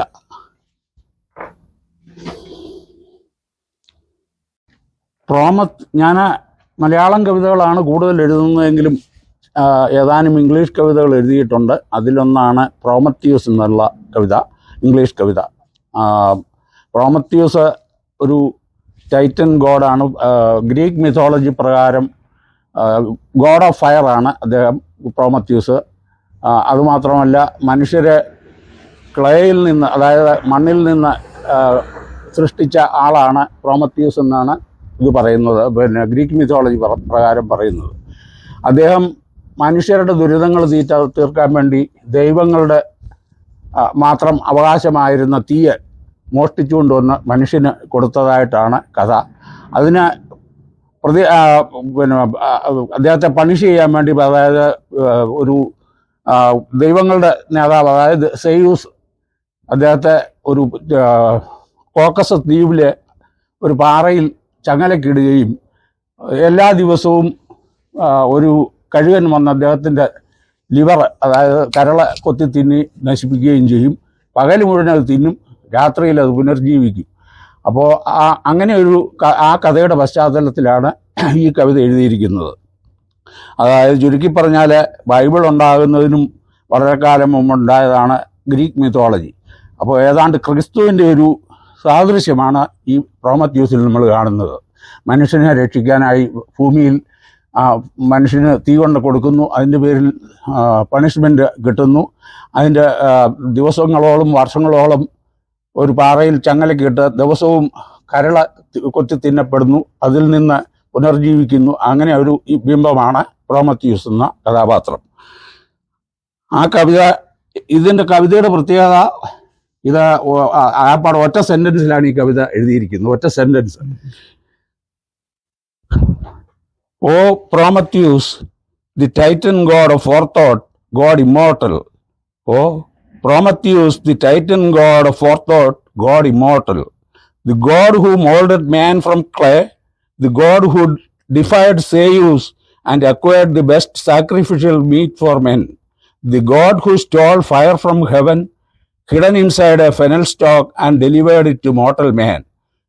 The god who stole fire from heaven, hidden inside a fennel stalk and delivered it to mortal man, for which Zeus ordered creation of Pandora, the first woman, to deliver misfortune to man. The god who was arrested and bound to a rock for eternal torture on Mount Caucasus, for which Zeus ordered creation of Pandora, the first woman to deliver misfortune to man. The god who was arrested and bound to a rock for eternal torture on Mount Caucasus, where an eagle was sent to feed on your liver all day, which would be regenerated at night, where an angel was sent to feed on where an eagle was sent to feed on your liver all day, which would be regenerated at night, and to be eaten the next day, the God who suffered for loving mankind. The God who suffered for loving mankind. And finally, after generations, saved from eternal torture by the hero Heracles. O Prometheus, are you the Christ before Christ? O Prometheus, are you the Christ before Christ? Are you the crucified before the crucified? Are you the savior of mankind before the savior? Are you the symbol of eternal human suffering? O Prometheus, are you the Christ before Christ? Are you the crucified before the crucified? Are you the savior of mankind before the savior? Are you the symbol of eternal human suffering? Thank you. ഞാൻ 1998 മൾബറിയാണ് എൻ്റെ 3 പുസ്തകങ്ങൾ ഒന്നിച്ച് പ്രസിദ്ധപ്പെടുത്തിയത്. അതിൽ 3 പുസ്തകങ്ങൾ ഒന്നിച്ച് mulberry പ്രസിദ്ധീകരിച്ചു. അതിൻ്റെ 3 എണ്ണം എന്ന് പറഞ്ഞാൽ 3 സബ്ജക്ട്സാണ്. അതായത് നിസ്വനായ പക്ഷിയാണ് ആദ്യത്തെ എൻ്റെ കവിതാ സമാഹാരം. അതിനാണ് ഡോക്ടർ അയ്യപ്പ പണിക്കർ അവതാരി എഴുതിയത്.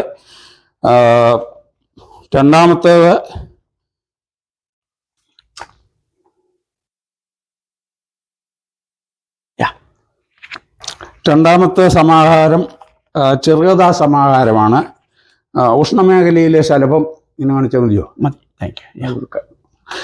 ഉഷ്ണമേഖലയിലെ ശലഭം അത് 14 ചെറുകഥകളുടെ സമാഹാരമാണ്.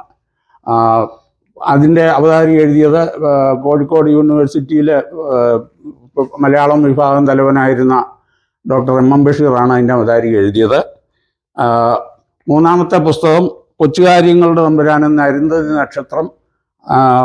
ഇത് കുറേയേറെ ലേഖനങ്ങൾ ഒന്നിച്ചുള്ള ഒരു സമാഹാരമാണ്. അതിനെപ്പറ്റിയാണ് M. കൃഷ്ണൻ നായർ സാറ് എഴുതിയത്. കൊച്ചുകാര്യങ്ങളുടെ തമ്പുരാൻ എഴുതിയ ജോസഫ് നമ്പിമഠം തമ്പുരാൻ എന്ന അരുന്ധതി നക്ഷത്രം എന്ന ലേഖനം അന്തരംഗ സ്പർശിയാണ്. ഞാനത് വായിച്ച് അനൽപമായ സന്തോഷത്തിൽ വിലയം കൊണ്ടുവന്ന് ശ്രീ കൃഷ്ണൻ നായർ കമൻ്റ് കുറിച്ചത് ആ പുസ്തകത്തെ പറ്റിയാണ്, ആ ലേഖനത്തെപ്പറ്റി. അങ്ങനെ 3 പുസ്തകങ്ങൾ ഇത് 98 മൾബറി പ്രസിദ്ധീകരിച്ചു. അതിന് പ്രകാശനം നടത്തിയത് അന്ന് ഞാൻ നാട്ടിൽ പോകാൻ എനിക്ക് സാഹചര്യമില്ലായിരുന്നത് കൊണ്ട് അവിടെ ഒരു കവി കൂട്ടായ്മയിൽ വെച്ച് ഡോക്ടർ അയ്യപ്പ പണിക്കർ സാറിനും അന്നത്തെ യൂണിവേഴ്സിറ്റി ഇംഗ്ലീഷ് വിഭാഗത്തിൻ്റെ തലവനായിരുന്ന രവീന്ദ്ര സാറിനും അതുപോലെ തന്നെ D. വിനേന്ദ്ര സാറും ആണ് അത് പ്രകാശനം ചെയ്തത്. കോഴിക്കോട് പെരുന്തേനരുവി എന്ന സ്ഥലത്ത് വെച്ച് നടത്തിയ കവികളുടെ കൂട്ടായ്മയിൽ അയ്യപ്പ പണിക്കർ സാറും രവീന്ദ്ര സാറും D. വിനേന്ദ്ര സാറും കൂടിയാണ് ഈ പുസ്തകം പ്രകാശനം ചെയ്തത്. അന്ന് എനിക്ക് നാട്ടിൽ പോകാൻ പറ്റിയില്ല, അതുകൊണ്ട് അത് പ്രകാശന കർമ്മം നടത്തിയത്. അതെ, റിവേഴ്സ് ഇട്ടുകൊണ്ടാ സാറേ. ഓക്കെ സാറേ, ഈ ഒരു ചോദ്യം ചോദിച്ചോട്ടെ. ഈ കവിതകൾ 4 എഴുതാനുള്ള സന്ദർഭങ്ങൾ? കവിതകൾ 4 അല്ല, 2 കവിത പുസ്തകങ്ങളും ഒരു ചെറുകഥാ സമാഹാരം, ഒരു ലേഖന സമാഹാരം. കറക്റ്റ്. ഇതൊക്കെ എഴുതാനുണ്ടായ സാഹചര്യങ്ങൾ എന്തൊക്കെയാണെന്ന് പറയാമോ?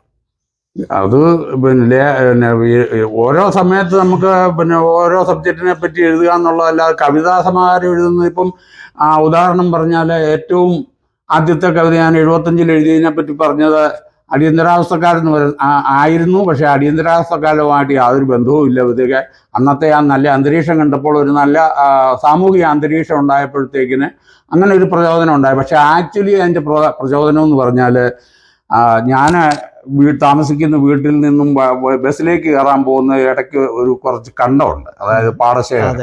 ആ പാടശേഖരത്തിൽ ഇങ്ങനെ കൊയ്ത്ത് നടക്കുമ്പോഴത്തേന് ആ വരമ്പിക്കൂടെ നടന്നു പോയി എൻ്റെ മൂക്കിലേക്ക് ഒരു പുതുനെല്ലിൻ പുതുമണം എനിക്കപ്പോൾ അനുഭവപ്പെട്ടു. പുതുനെല്ലിൻ്റെ മണം അനുഭവപ്പെട്ടു. അപ്പോൾ പുതുനെല്ലിൻ പുതുമണം എന്ന 2 വാക്കുകളാണ് എൻ്റെ മനസ്സിൽ തട്ടിയത്.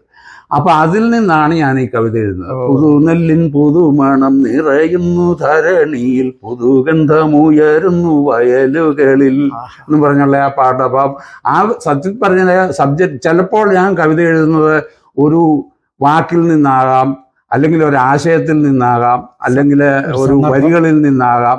ഇങ്ങനെയൊക്കെയാണ് കവിതകൾ രൂപപ്പെടുന്നത്. അതായത് ഓരോ അവസരത്തിൽ ഓരോന്ന്. അപ്പോൾ ഓരോ കവിതയെപ്പറ്റി പറഞ്ഞാലും അല്ലെ ഓരോ കഥയെപ്പറ്റി പറഞ്ഞാലും ഒത്തിരി പറയാനുണ്ട്. അപ്പം അത് പുസ്തകം മൊത്തം എന്ന് പറഞ്ഞാൽ പറയാൻ പറ്റത്തില്ല. ഇതെല്ലാം ഓരോ സന്ദർഭങ്ങളിൽ ചില ഉണ്ടായ ആശയങ്ങൾ, അതായത് ചെറുകഥ എഴുതിയതിനകത്ത് പറഞ്ഞു കഴിഞ്ഞാൽ അതിനകത്ത് പ്രധാനമായിട്ടുള്ള 2-3 കഥകളുണ്ട്. അത് ഒന്ന് അപ്പോമ്മാവൻ എന്ന് പറഞ്ഞൊരു ചെറുകഥ. അത് ഒരു കമ്മ്യൂണിസ്റ്റ് നേതാവ് എല്ലാവരാലും തഴയപ്പെട്ട് ഇരിക്കുന്ന ഇതിവൃത്തമാക്കിയിട്ടുള്ള ഒരു കഥയാണ് അത്, അപ്പോമ്മാവൻ. പാക്കരൻ എന്ന് പറഞ്ഞൊരു കഥയെന്ന് പറഞ്ഞാൽ ശരിക്കും പാക്കരൻ ജീവിച്ചിരുന്നതാണ്. എൻ്റെ കൂടെ സ്കൂളിൽ പഠിച്ചിരുന്ന ഒരു പാക്കരൻ ഉണ്ടായിരുന്നു. അവനെ ഈ പോത്തിനെ തീറ്റുകയും അങ്ങനെ നടക്കുക. എൻ്റെ ചെറുപ്പത്തിൽ ബാല്യത്തിൽ എൻ്റെ കൂട്ടുകാരനായിരുന്നു. അപ്പം അവന് ഇങ്ങനെ നടക്കുകയും പിന്നെ ചോറ് സ്കൂളിലുള്ള പിള്ളേർക്കൊക്കെ ചോറ് കൊണ്ടുപോവുകയൊക്കെ ചെയ്യുമായിരുന്നു. അങ്ങനെ ജീവിച്ചിരുന്ന ഒരു പാക്കരൻ, കാവടി തുള്ളുന്ന പാക്കരൻ. അവസാനം അങ്ങേർക്ക് ആ പാവം പാക്കരൻ എങ്ങനെയോ വളരെ ദുരിതം പിടിച്ച് ഒരുതരം മാനസികാവസ്ഥയൊക്കെ തെറ്റി പിന്നെ വിശപ്പ് ഭയങ്കര ശക്തിയായിട്ട് വരികയും ചോറ് മോഷ്ടിക്കുകയും ചെയ്തതെന്നൊക്കെയാണ് പറയപ്പെടുന്നത്. അപ്പം ആ പാക്കരന് എന്നുള്ള എൻ്റെ കൂടെ പഠിച്ച സഹപാഠിയുടെ അവൻ മരിച്ചു കഴിഞ്ഞപ്പോൾ എൻ്റെ മനസ്സിൽ തോന്നിയ ഒരു കഥയാണ് പാക്കരൻ എന്ന കവിത. പണ്ടാരത്തി എന്ന് പറഞ്ഞാലും അതുപോലെ തന്നെ ഞങ്ങൾ അവിടെ ആശുപത്രിയുടെ ഒരു പുറമ്പോക്കിൽ താമസിക്കുന്ന ഒരു സ്ത്രീയുണ്ട്. അവരുടെ ഭർത്താവാണ് ഞങ്ങളുടെ അവിടെ ഒരു നല്ല ശില്പിയാണ്. അപ്പൊ ആ സ്ത്രീയുടെ ജീവിതം പപ്പടം വിൽക്കുന്ന ഒരു അതാണ് പണ്ടാരത്തി എന്നുള്ള കഥയിലുള്ളത്.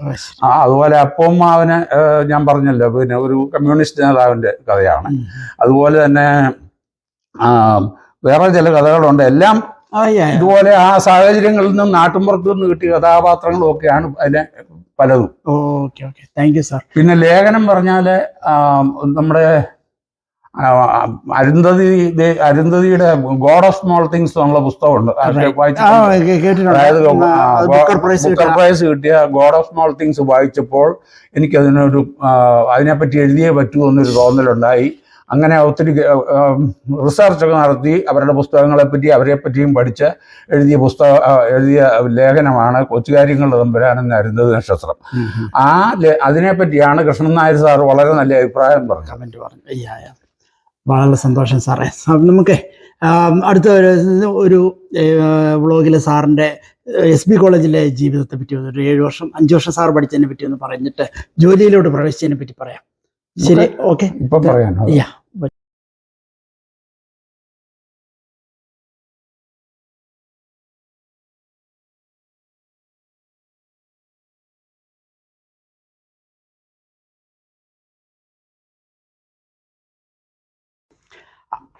സാറിന് KSRTCയിലെ ഉദ്യോഗത്തെ പറ്റിയാണ് ഇനി നമ്മോട് സംസാരിക്കാൻ പോകുന്നത്.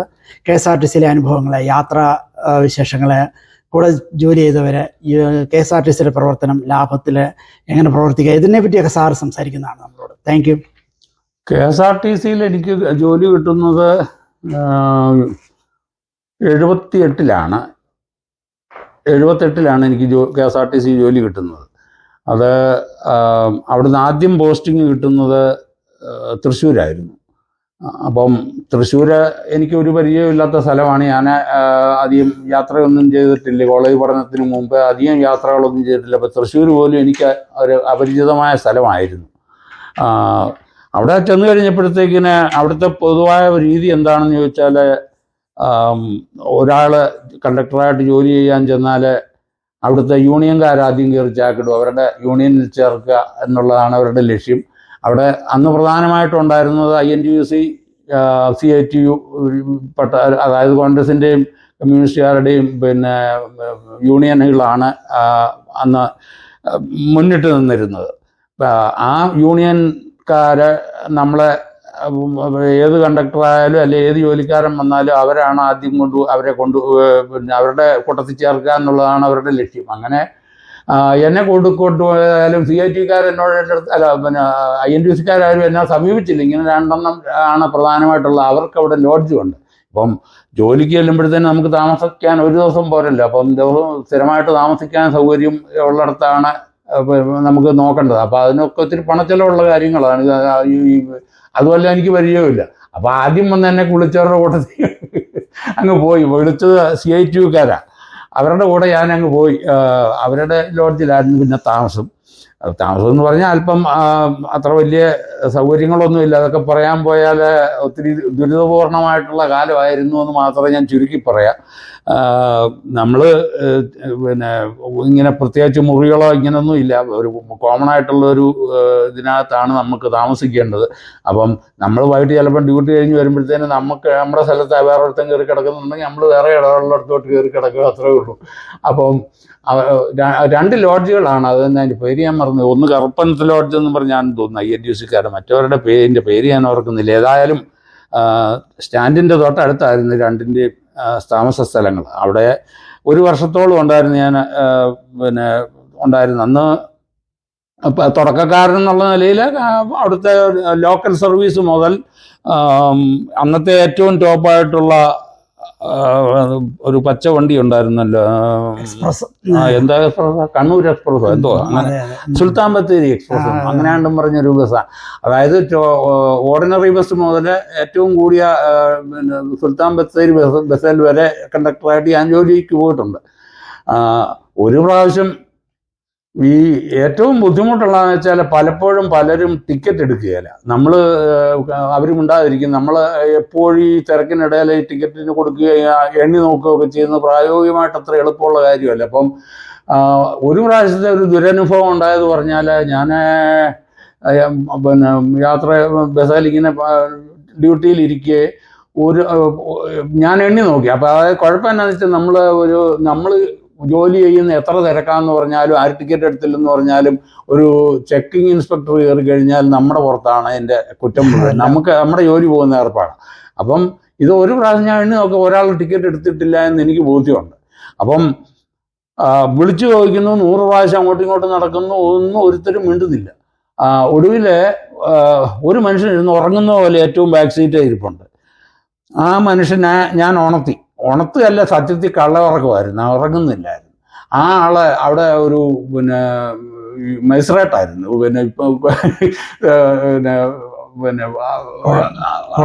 അത് അങ്ങനെ ഒരു കോടതിയിൽ മജിസ്ട്രേറ്റായിരിക്കുന്ന ആളാണ് ടിക്കറ്റ് എടുക്കാതെ ഈ വണ്ടിക്കകത്തിരിക്കുന്നത്. അപ്പം അത് ആരാന്ന് പറഞ്ഞാലും ഞാൻ ഒരു ചെക്കിംഗ് ഇൻസ്പെക്ടർ കയറിയാൽ ഞാൻ ഔട്ടേക്കാണ്. ഇയാള് ഇതിൽ കൂടുതൽ നമ്മൾ എന്താ ചെയ്യണ്ട, വിളിച്ചു പറയാൻ ചോദിക്കുന്ന ആളെന്നും ഇതൊക്കെ ഇത്രയുമായിട്ടും പിന്നെ ഒടുവിൽ സംശയത്തിന്റെ പേരിലായി പുള്ളിയോട് ചോദിക്കുന്നത്. അപ്പോഴാ പുള്ളിയാണ് ടിക്കറ്റ് എടുക്കാതിരുന്ന ആള്. ശരി. അത് പിന്നെ പുള്ളി കേസാക്കി ഞാൻ കോടതി കയറേണ്ടി വന്നു.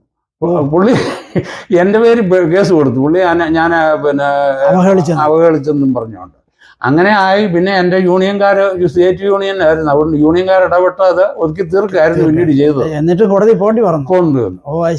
അങ്ങനെയൊക്കെയുള്ള ചില ദുരനുഭവങ്ങളുണ്ട്. പിന്നെ KSRTC എന്ന് പറഞ്ഞാൽ ഏറ്റവും വലിയ കുഴപ്പം എന്താണെന്ന് വെച്ചാൽ കണ്ടക്ടർമാർക്കും ഡ്രൈവർമാർക്കും, ഞാൻ പോകാത്ത സ്ഥലങ്ങളില്ല. അവിടെ ഒരുമാതിരിപ്പെട്ട പിന്നെ പല സ്ഥലത്തും രാത്രി ഈ നൈറ്റ് പിന്നെ സ്റ്റേ കിടക്കുക എന്ന് പറയാൻ.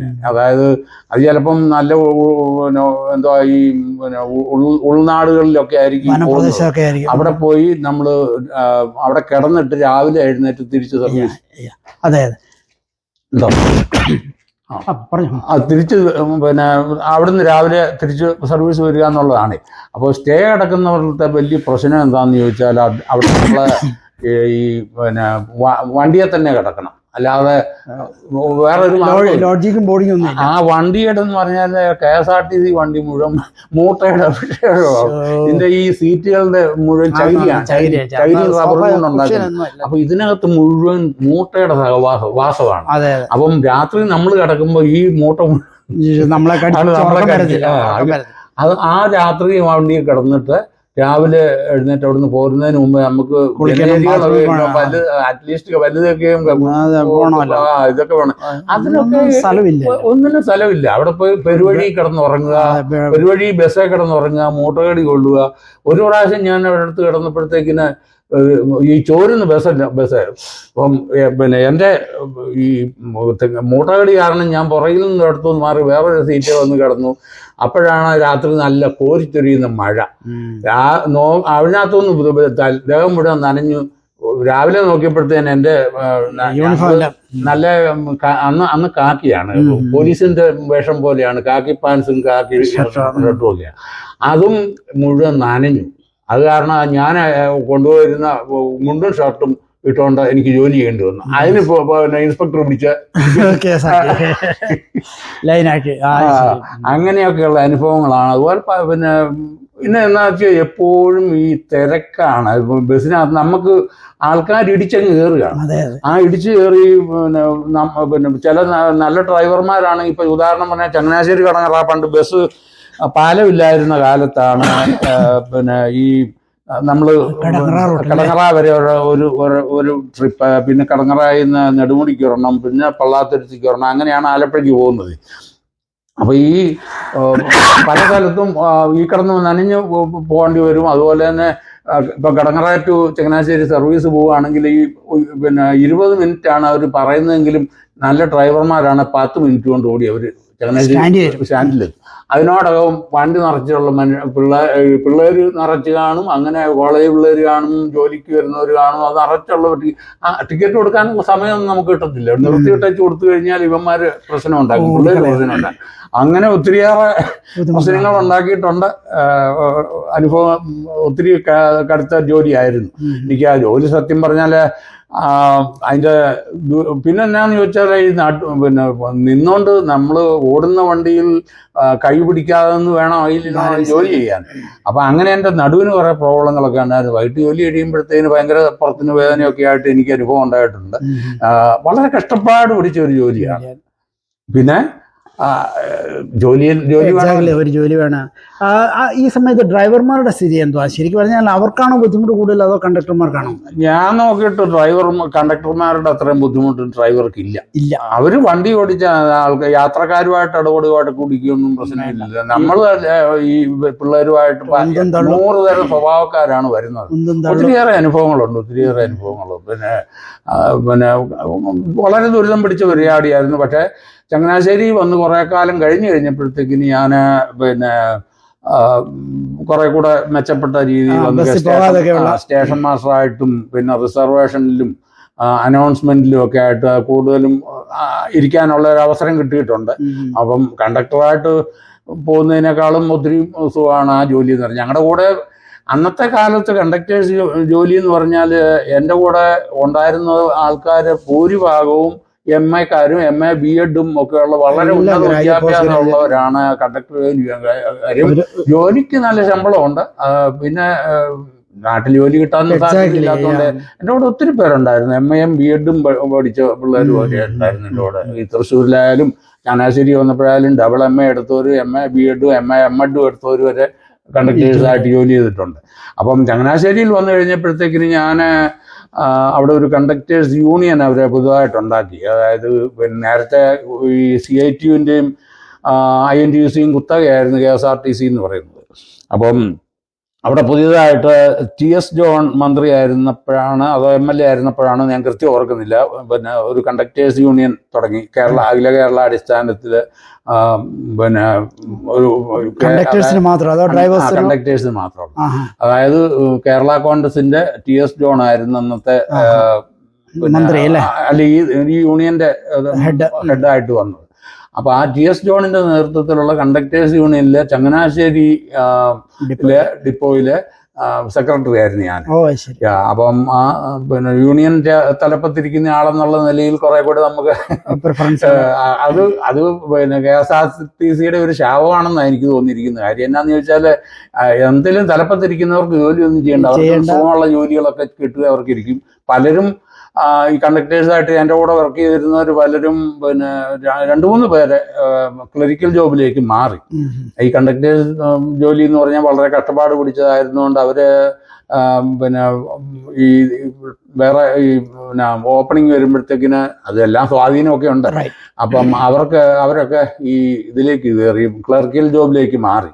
അവരൊക്കെ അതുകൊണ്ട് സുഖമായിട്ട് പിന്നെ ആയുഷ്കാലം പിന്നീട് അവർക്ക് സുഖമായിട്ട് ജീവിക്കാൻ പറ്റി എന്നുള്ളതാണ്. പക്ഷെ എനിക്ക് അമേരിക്കയ്ക്ക് വരാനുള്ള വിസ ഒക്കെ പ്രതീക്ഷിച്ചിരുന്നത് കൊണ്ട് ഞാൻ ആ ലെവലിലേക്ക് നോക്കിയില്ല.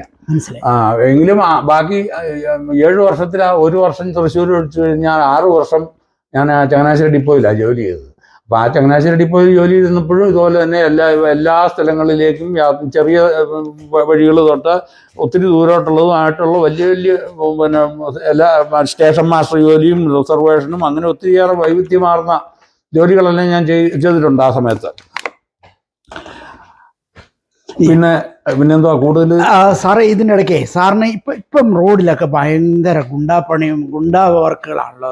ഒരു സൈഡ് കൊടുത്തില്ല, അത് ഇത് എന്നൊക്കെ പറഞ്ഞ് അടിയുമ്പോഴേ അന്ന് ആ കാലത്ത് ഇതൊക്കെ എല്ലാ കാലത്തും ഉണ്ടായിട്ടുള്ള കാര്യങ്ങളാണ്. അന്ന് പിന്നെ ഈ കുണ്ടും കുഴിയില്ലാത്ത കേരളം ഇന്ന് വരെ കണ്ടിട്ടുണ്ടോ?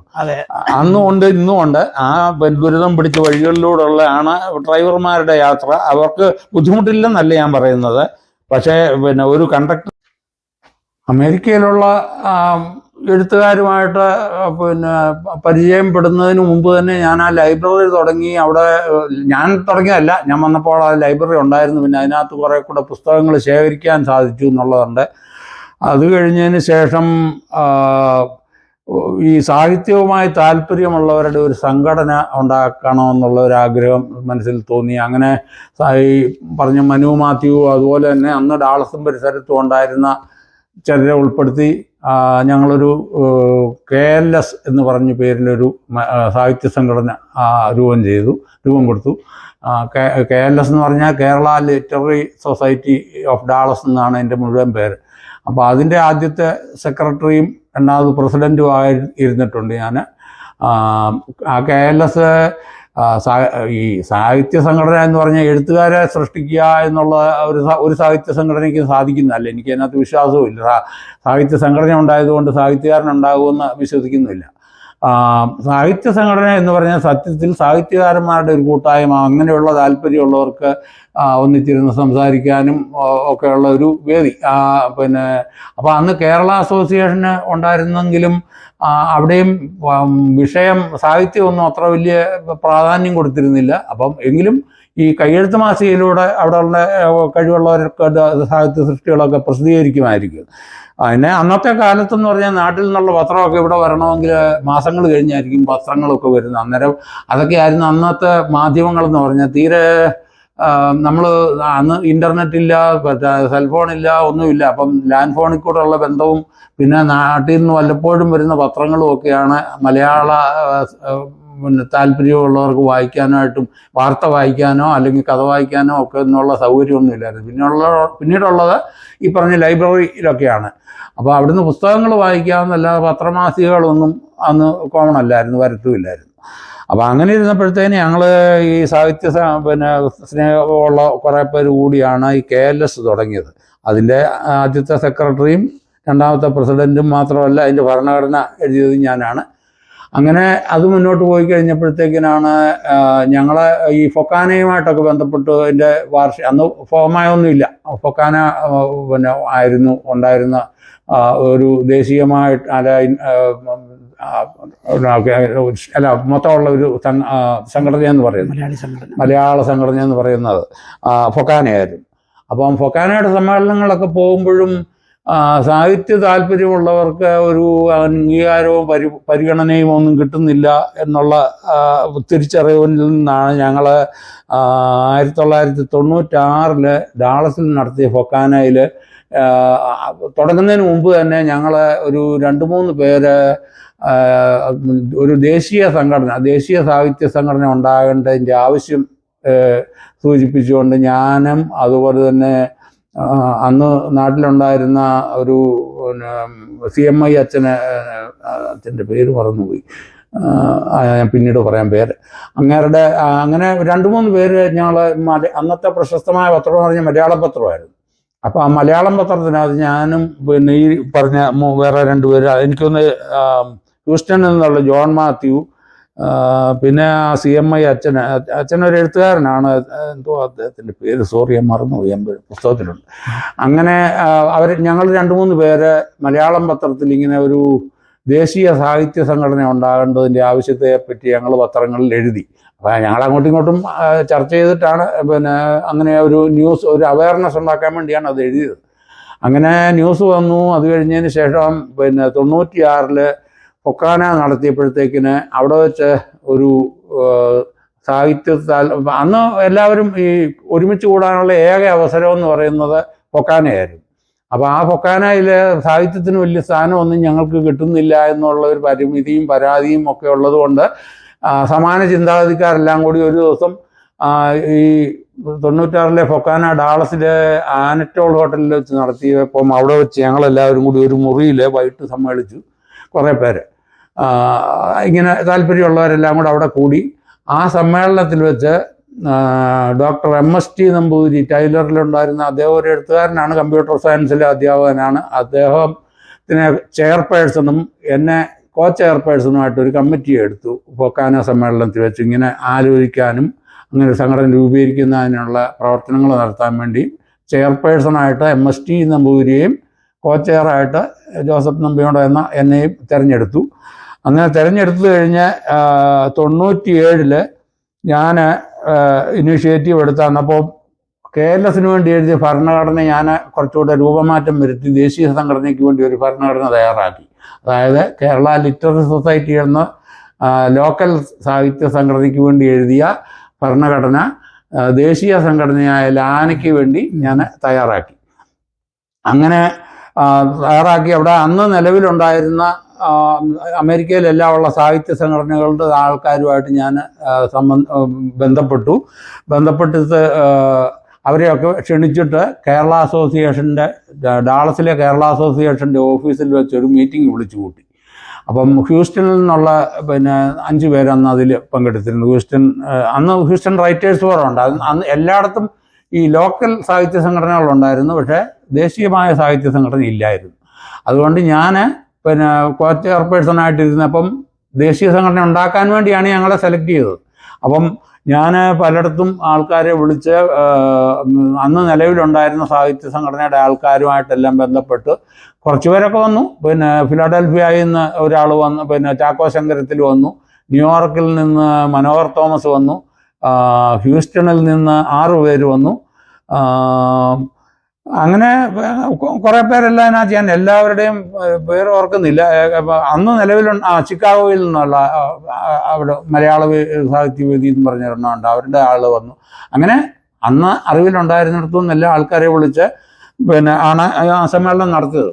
അപ്പോൾ ആ സമ്മേളനം നടത്തുന്നതിന് മുമ്പായിട്ട് തന്നെ ഞാൻ ഒരു പേര് ഇതിനു വേണ്ടി കണ്ടുപിടിക്കും. ആ ഭരണഘടന ഉണ്ടാക്കിയെന്ന് ഞാൻ പറഞ്ഞില്ല, ഭരണഘടന ഉണ്ടാക്കി അതുപോലെ തന്നെ ഒരു പിന്നെ പറ്റിയ ഒരു പേര് ഞാൻ ഇട്ടു. ഞാൻ ഇട്ടിരുന്ന പേരെന്ന് പറഞ്ഞാൽ ഫോളോ എന്നായിരുന്നു. അതായത് federation of literary organisation, federation of literary organisations in America എന്നുള്ള അർത്ഥത്തിൽ FOLO എന്ന് പറഞ്ഞൊരു പേരാണ് ഞാൻ സജസ്റ്റ് ചെയ്തത്.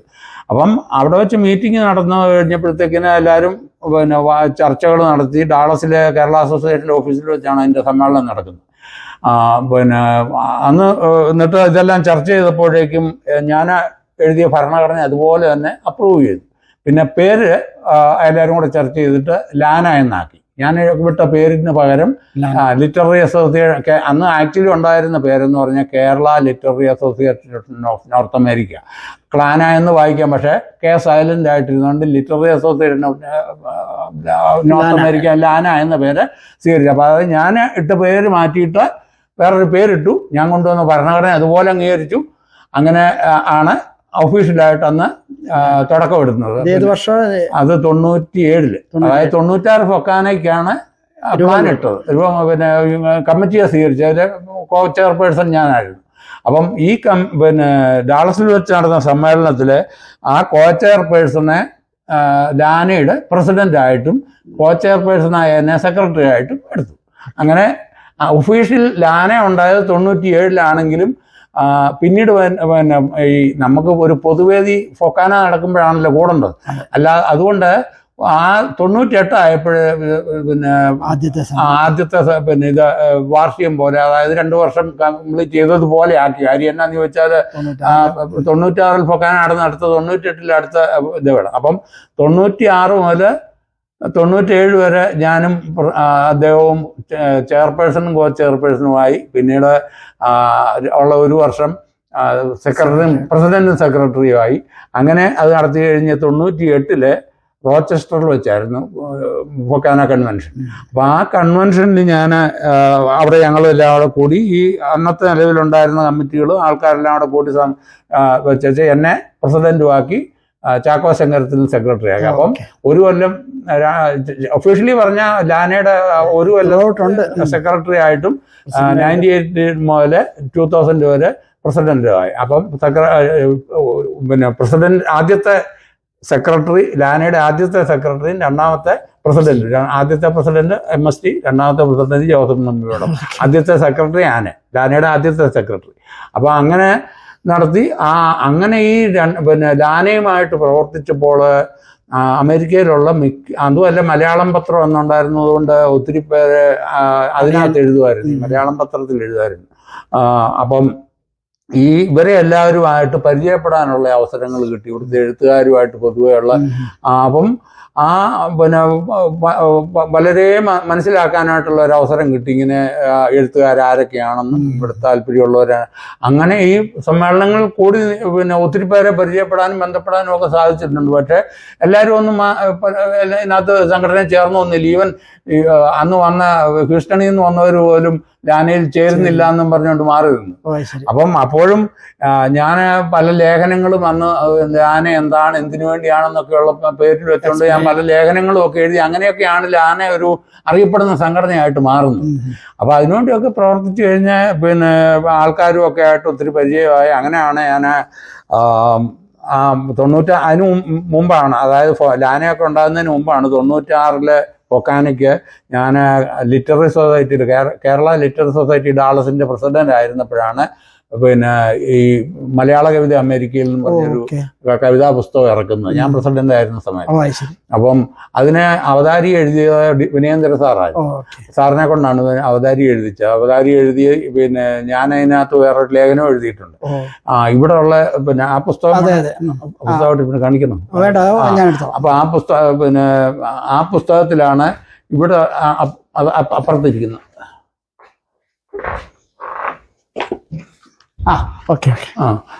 ഈ പുസ്തകമാണത്, പിന്നെ മലയാള കവിത അമേരിക്കയിൽ എന്ന് പറഞ്ഞുള്ള പുസ്തകം. അത് അതിൻ്റെ പടമെല്ലാം വരച്ചിരിക്കുന്നതും ലേഔട്ടും കാര്യങ്ങളെല്ലാം ചെയ്ത് ഞാൻ മുമ്പ് സൂചിപ്പിച്ച മനു മാത്യു എന്ന് പറഞ്ഞ ആളാണ് ഇതെല്ലാം ചെയ്തത്.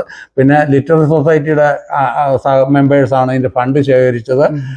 അങ്ങനെയെല്ലാം ആണ് ആ പുസ്തകം അന്ന് വന്നത്. അത് അന്ന് ഏതാണ്ട് പിന്നെ 10-40 കവികൾ, 35 കവികളുടെ, അതായത് പിന്നെ ഇവിടെ അമേരിക്കയിലുള്ള 35 കവികളുടെ ഏതാണ്ട് 100-103 കവിതകൾ അതിനകത്തുണ്ട്, എൻ്റെ ഉൾപ്പെടെ. അങ്ങനെയാണ് അത് അമേരിക്കയിലെ ആദ്യത്തെ മലയാളികളുടെ തന്നെയായിട്ടുള്ള ആദ്യത്തെ കവിതാ സമാഹാരമാണ് ആ പുസ്തകം. അത് കഴിഞ്ഞതിന് ശേഷം പിന്നീട് 2008-ൽ ഞാൻ കേരള സാഹിത്യ അക്കാദമിയുമായിട്ട് സഹകരിച്ച് മറ്റേ പുസ്തകം കാണിച്ചത്. പിന്നെ സാഹിത്യ അക്കാദമിയുമായിട്ട് സഹകരിച്ച് അമേരിക്കൻ മലയാളികളുടെ മാത്രമായ ഒരു പുസ്തകം പ്രസിദ്ധം ചെയ്ത് അതിന് എഡിറ്റർ അന്നത്തെ അക്കാദമി മെമ്പറായിരുന്ന രാവുണ്ണി എഡിറ്റർ ഞാൻ അമേരിക്കയിൽ നിന്നുള്ള പിന്നെ കവിതകൾ കളക്ട് ചെയ്യാനാണ് എല്ലാം കളക്ട് ചെയ്യാൻ സഹായിക്കുകയെല്ലാം ചെയ്ത് ഗസ്റ്റ് എഡിറ്റർ എന്നുള്ള പദവിയാണ് എനിക്ക് അതിനകത്തുണ്ടായിരുന്നത്. അങ്ങനെ ആ പുസ്തകം പിന്നെ അമേരിക്കൻ മലയാളി കവിതകൾ എന്ന പേരിൽ 2008-ൽ പ്രസിദ്ധീകരിച്ചു. പിന്നെ അത് ഇങ്ങനെ 2 പുസ്തകങ്ങൾ, അമേരിക്കയിലെ മലയാളി കവികളുടെ കവിതകൾ 2 പുസ്തകങ്ങളിൽ പബ്ലിഷ് ചെയ്യാനായിട്ട് ഞാൻ ഇനീഷ്യേറ്റീവ് എടുത്തിട്ടുണ്ട്.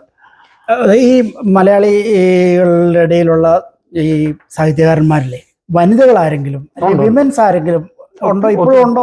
ഒത്തിരി പേരുണ്ട്. ഉണ്ടല്ലേ? അറിയാവുന്ന ആരെങ്കിലും? അറിയാവുന്നവര് പിന്നെ നമ്മുടെ ലാന എന്ന് പറഞ്ഞാൽ ലിറ്റററി അസോസിയേഷൻ ഓഫ് നോർത്ത് അമേരിക്കയാണ്. അതായത് അമേരിക്ക മാത്രമല്ല, കാനഡയിലുള്ളവരുണ്ട്. അപ്പൊ കാനഡയിൽ നിന്നുള്ള പല എഴുത്തുകാരും ഉണ്ട്. അതില് പിന്നെ നിർമ്മല എന്ന് പറഞ്ഞൊരു നോവലിസ്റ്റ് ഉണ്ട്, പിന്നെ ജോൺ അളമതയുണ്ട്, അങ്ങനെ കുറെ പേരുണ്ട് അവിടെ നിന്നുള്ളത്. പിന്നെ ഇവിടോട്ട് വന്നു കഴിഞ്ഞാൽ ഇവിടെ ഇപ്പം പിന്നെ സ്ത്രീകളായിട്ട് പറഞ്ഞാൽ നീന പനിക്കൽ എന്ന് പറഞ്ഞൊരു എഴുത്തുകാരി. നീന പനിക്കൽ നല്ല ഒത്തിരി നോവലുകൾ എഴുതിയിട്ടുള്ള ആളാണ്. ഈ നിർമ്മല ഒത്തിരി നോവലുകൾ എഴുതിയിട്ടുണ്ട്. പിന്നീട് നോവൽ എഴുതിയത് പറഞ്ഞാല് നോവലും കഥയൊക്കെ എഴുതുന്ന പലരും ഉണ്ടായിരുന്നു. ഈ ഹ്യൂസ്റ്റണിലുള്ള ഒരാളുണ്ടായിരുന്നു, അവർ പുള്ളിക്കാരത്തിൽ മരിച്ചുപോയി, പേര് ഞാൻ അങ്ങോട്ട് ഓർക്കുന്നില്ല. അതുപോലെ നീന, നിർമ്മല, പിന്നെ സാഹിത്യത്തിൽ താല്പര്യവും മുന്നിട്ട് നിൽക്കുന്ന വേറെ കുറെ പേരുണ്ട്. പിന്നെ ഈ ഇവരുടെ എല്ലാം പേരങ്ങോട്ട് ഞാൻ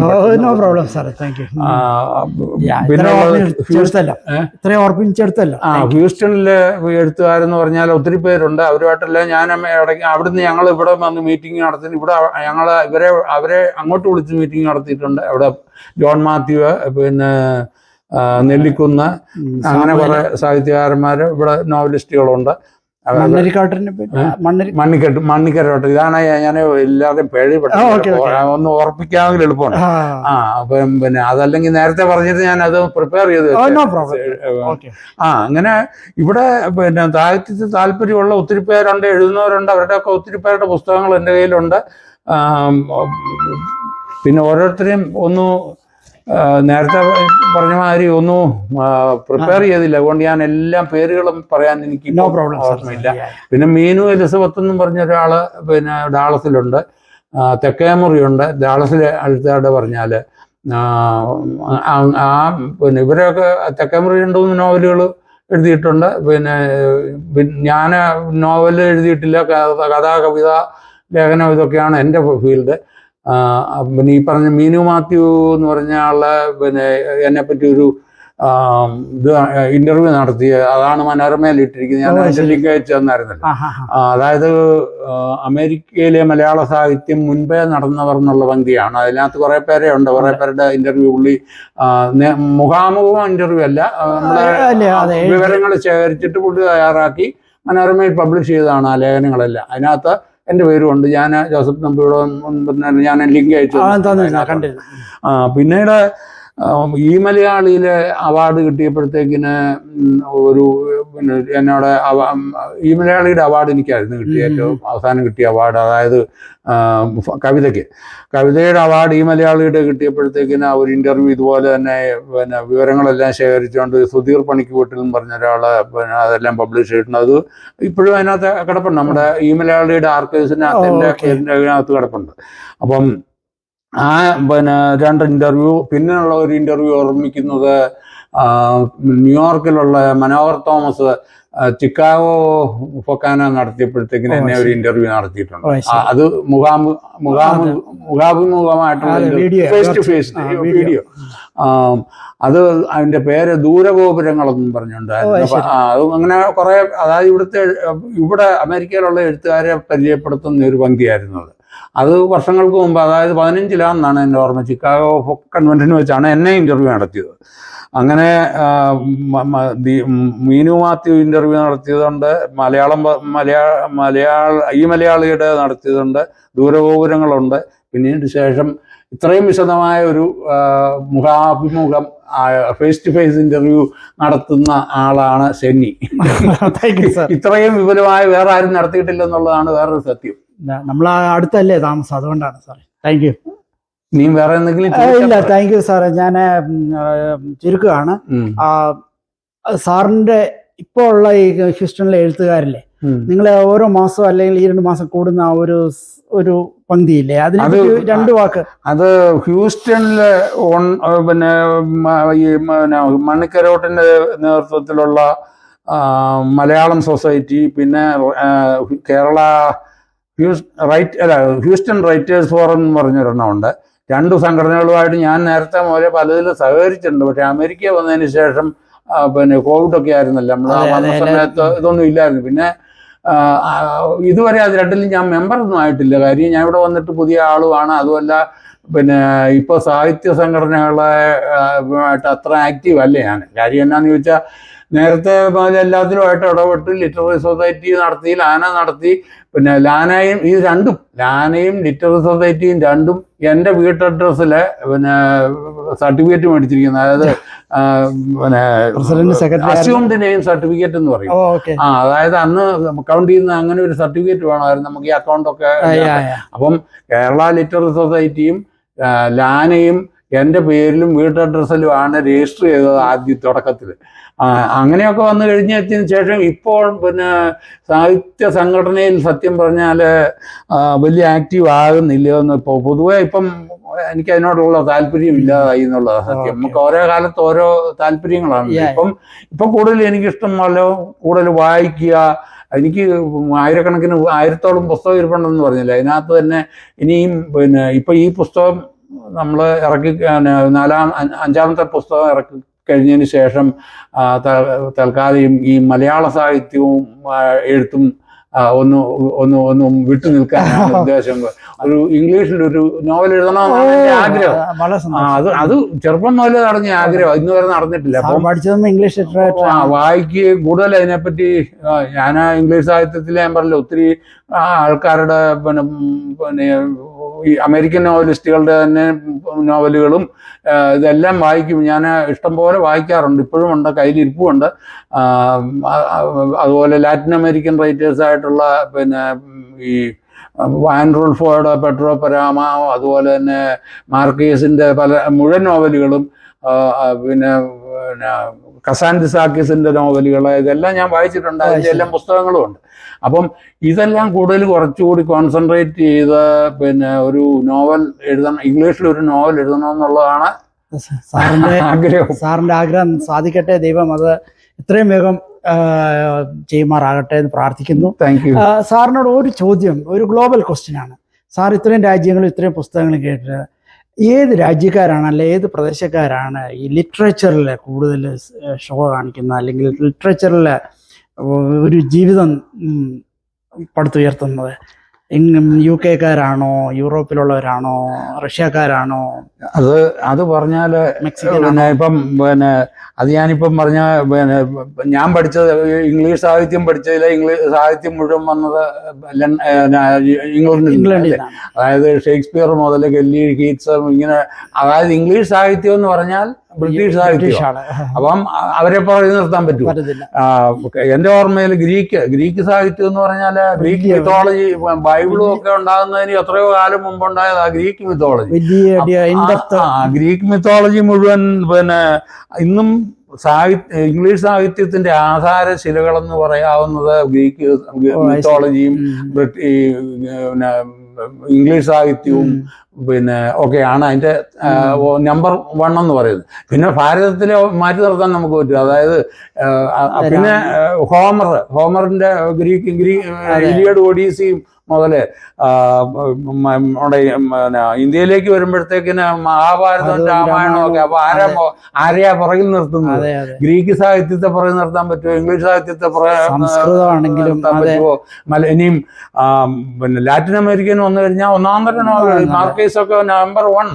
പിന്നെ അതിന്റെ 100 Years of Solitude ഒക്കെ ഭയങ്കര പുസ്തകങ്ങളാണ്. അപ്പം അവരെ മാറ്റി നിർത്താൻ പറ്റുകയില്ല. ജർമ്മനി വെച്ചാൽ ഗെയ്സെ മുതല് പിന്നെ എത്രയോ എഴുത്തുകാര്, പിന്നെ ഗുന്തർ ഗ്രാസ്, ഇങ്ങനെ ഒത്തിരി നോവലിസ്റ്റുകളുണ്ട്. ഇറ്റാലിയൻസിനെ പറ്റി ഇറ്റാലിയന് എനിക്ക് ഉണ്ട്, പക്ഷെ ഇറ്റാലിയൻ നോവലുകൾ എഴുതുന്നവരെ പറ്റി റഷ്യയുടെ പറഞ്ഞാല് നമ്മുടെ ടോൾസ്റ്റോയും ഡോസ്റ്റോവ്സ്കിയും അങ്ങനെയുള്ള റൈറ്റേഴ്സൊക്കെ ആ എഴുത്തുകാരാണ്. അവരുടെ പിന്നെ ടോൾസ്റ്റോയുടെ ഒന്നും മാത്രം, പിന്നെ അന്നാ കരീന, പിന്നെ അങ്ങനെ ഒത്തിരി പിന്നെ ഈ പിന്നെ റഷ്യൻ വന്നു കഴിഞ്ഞാൽ ഡോസ്റ്റോവ്സ്കി പോലുള്ള എഴുത്തുകാര്.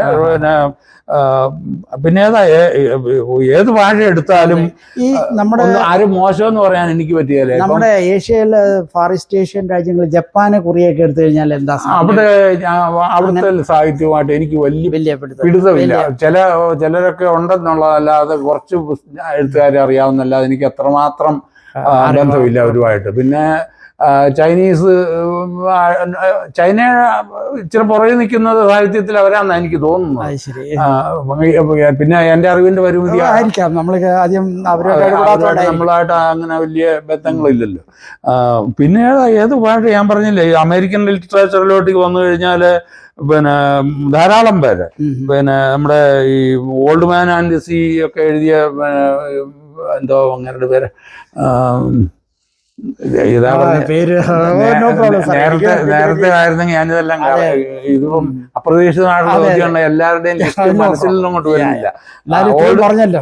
ഓൾഡ് മാൻ ആൻഡ് സി എനിക്ക് വളരെ ഇഷ്ടമാണ്. അതുപോലെ പിന്നെ കാച്ചർ ഇൻ ദി റൈ നന്നാണ്. അതുപോലെ കവി എഴുതുന്ന വാൾട്ട് വിറ്റ്മാന്, ഇങ്ങനെ ഒത്തിരിയേറെ പേരുണ്ട്. അവരുടെ എല്ലാം പുസ്തകങ്ങളും എൻ്റെ കയ്യിലുണ്ട്. അതെല്ലാം കുറേയേറെ വായിച്ചിട്ടുമുണ്ട്. ഓൾഡ് മാൻ ആൻഡ് സി ഒക്കെ എനിക്ക് വളരെ ഇഷ്ടപ്പെട്ടുള്ള പിന്നെ നോവലാണ്. സാർ വിശദമായിട്ടെല്ലാം പറഞ്ഞു. ഇവരെല്ലാം പ്രതിപാദിക്കുന്ന വിഷയം എന്തൊക്കെയാണ്? പൊളിറ്റിക്കൽ ആണോ അതോ എൻവയോൺമെന്റ് ആണോ? എല്ലാം ഉണ്ട്. അതായത് ഇപ്പം ഡ്രാക്കുള വായിച്ചിട്ടുണ്ടോ?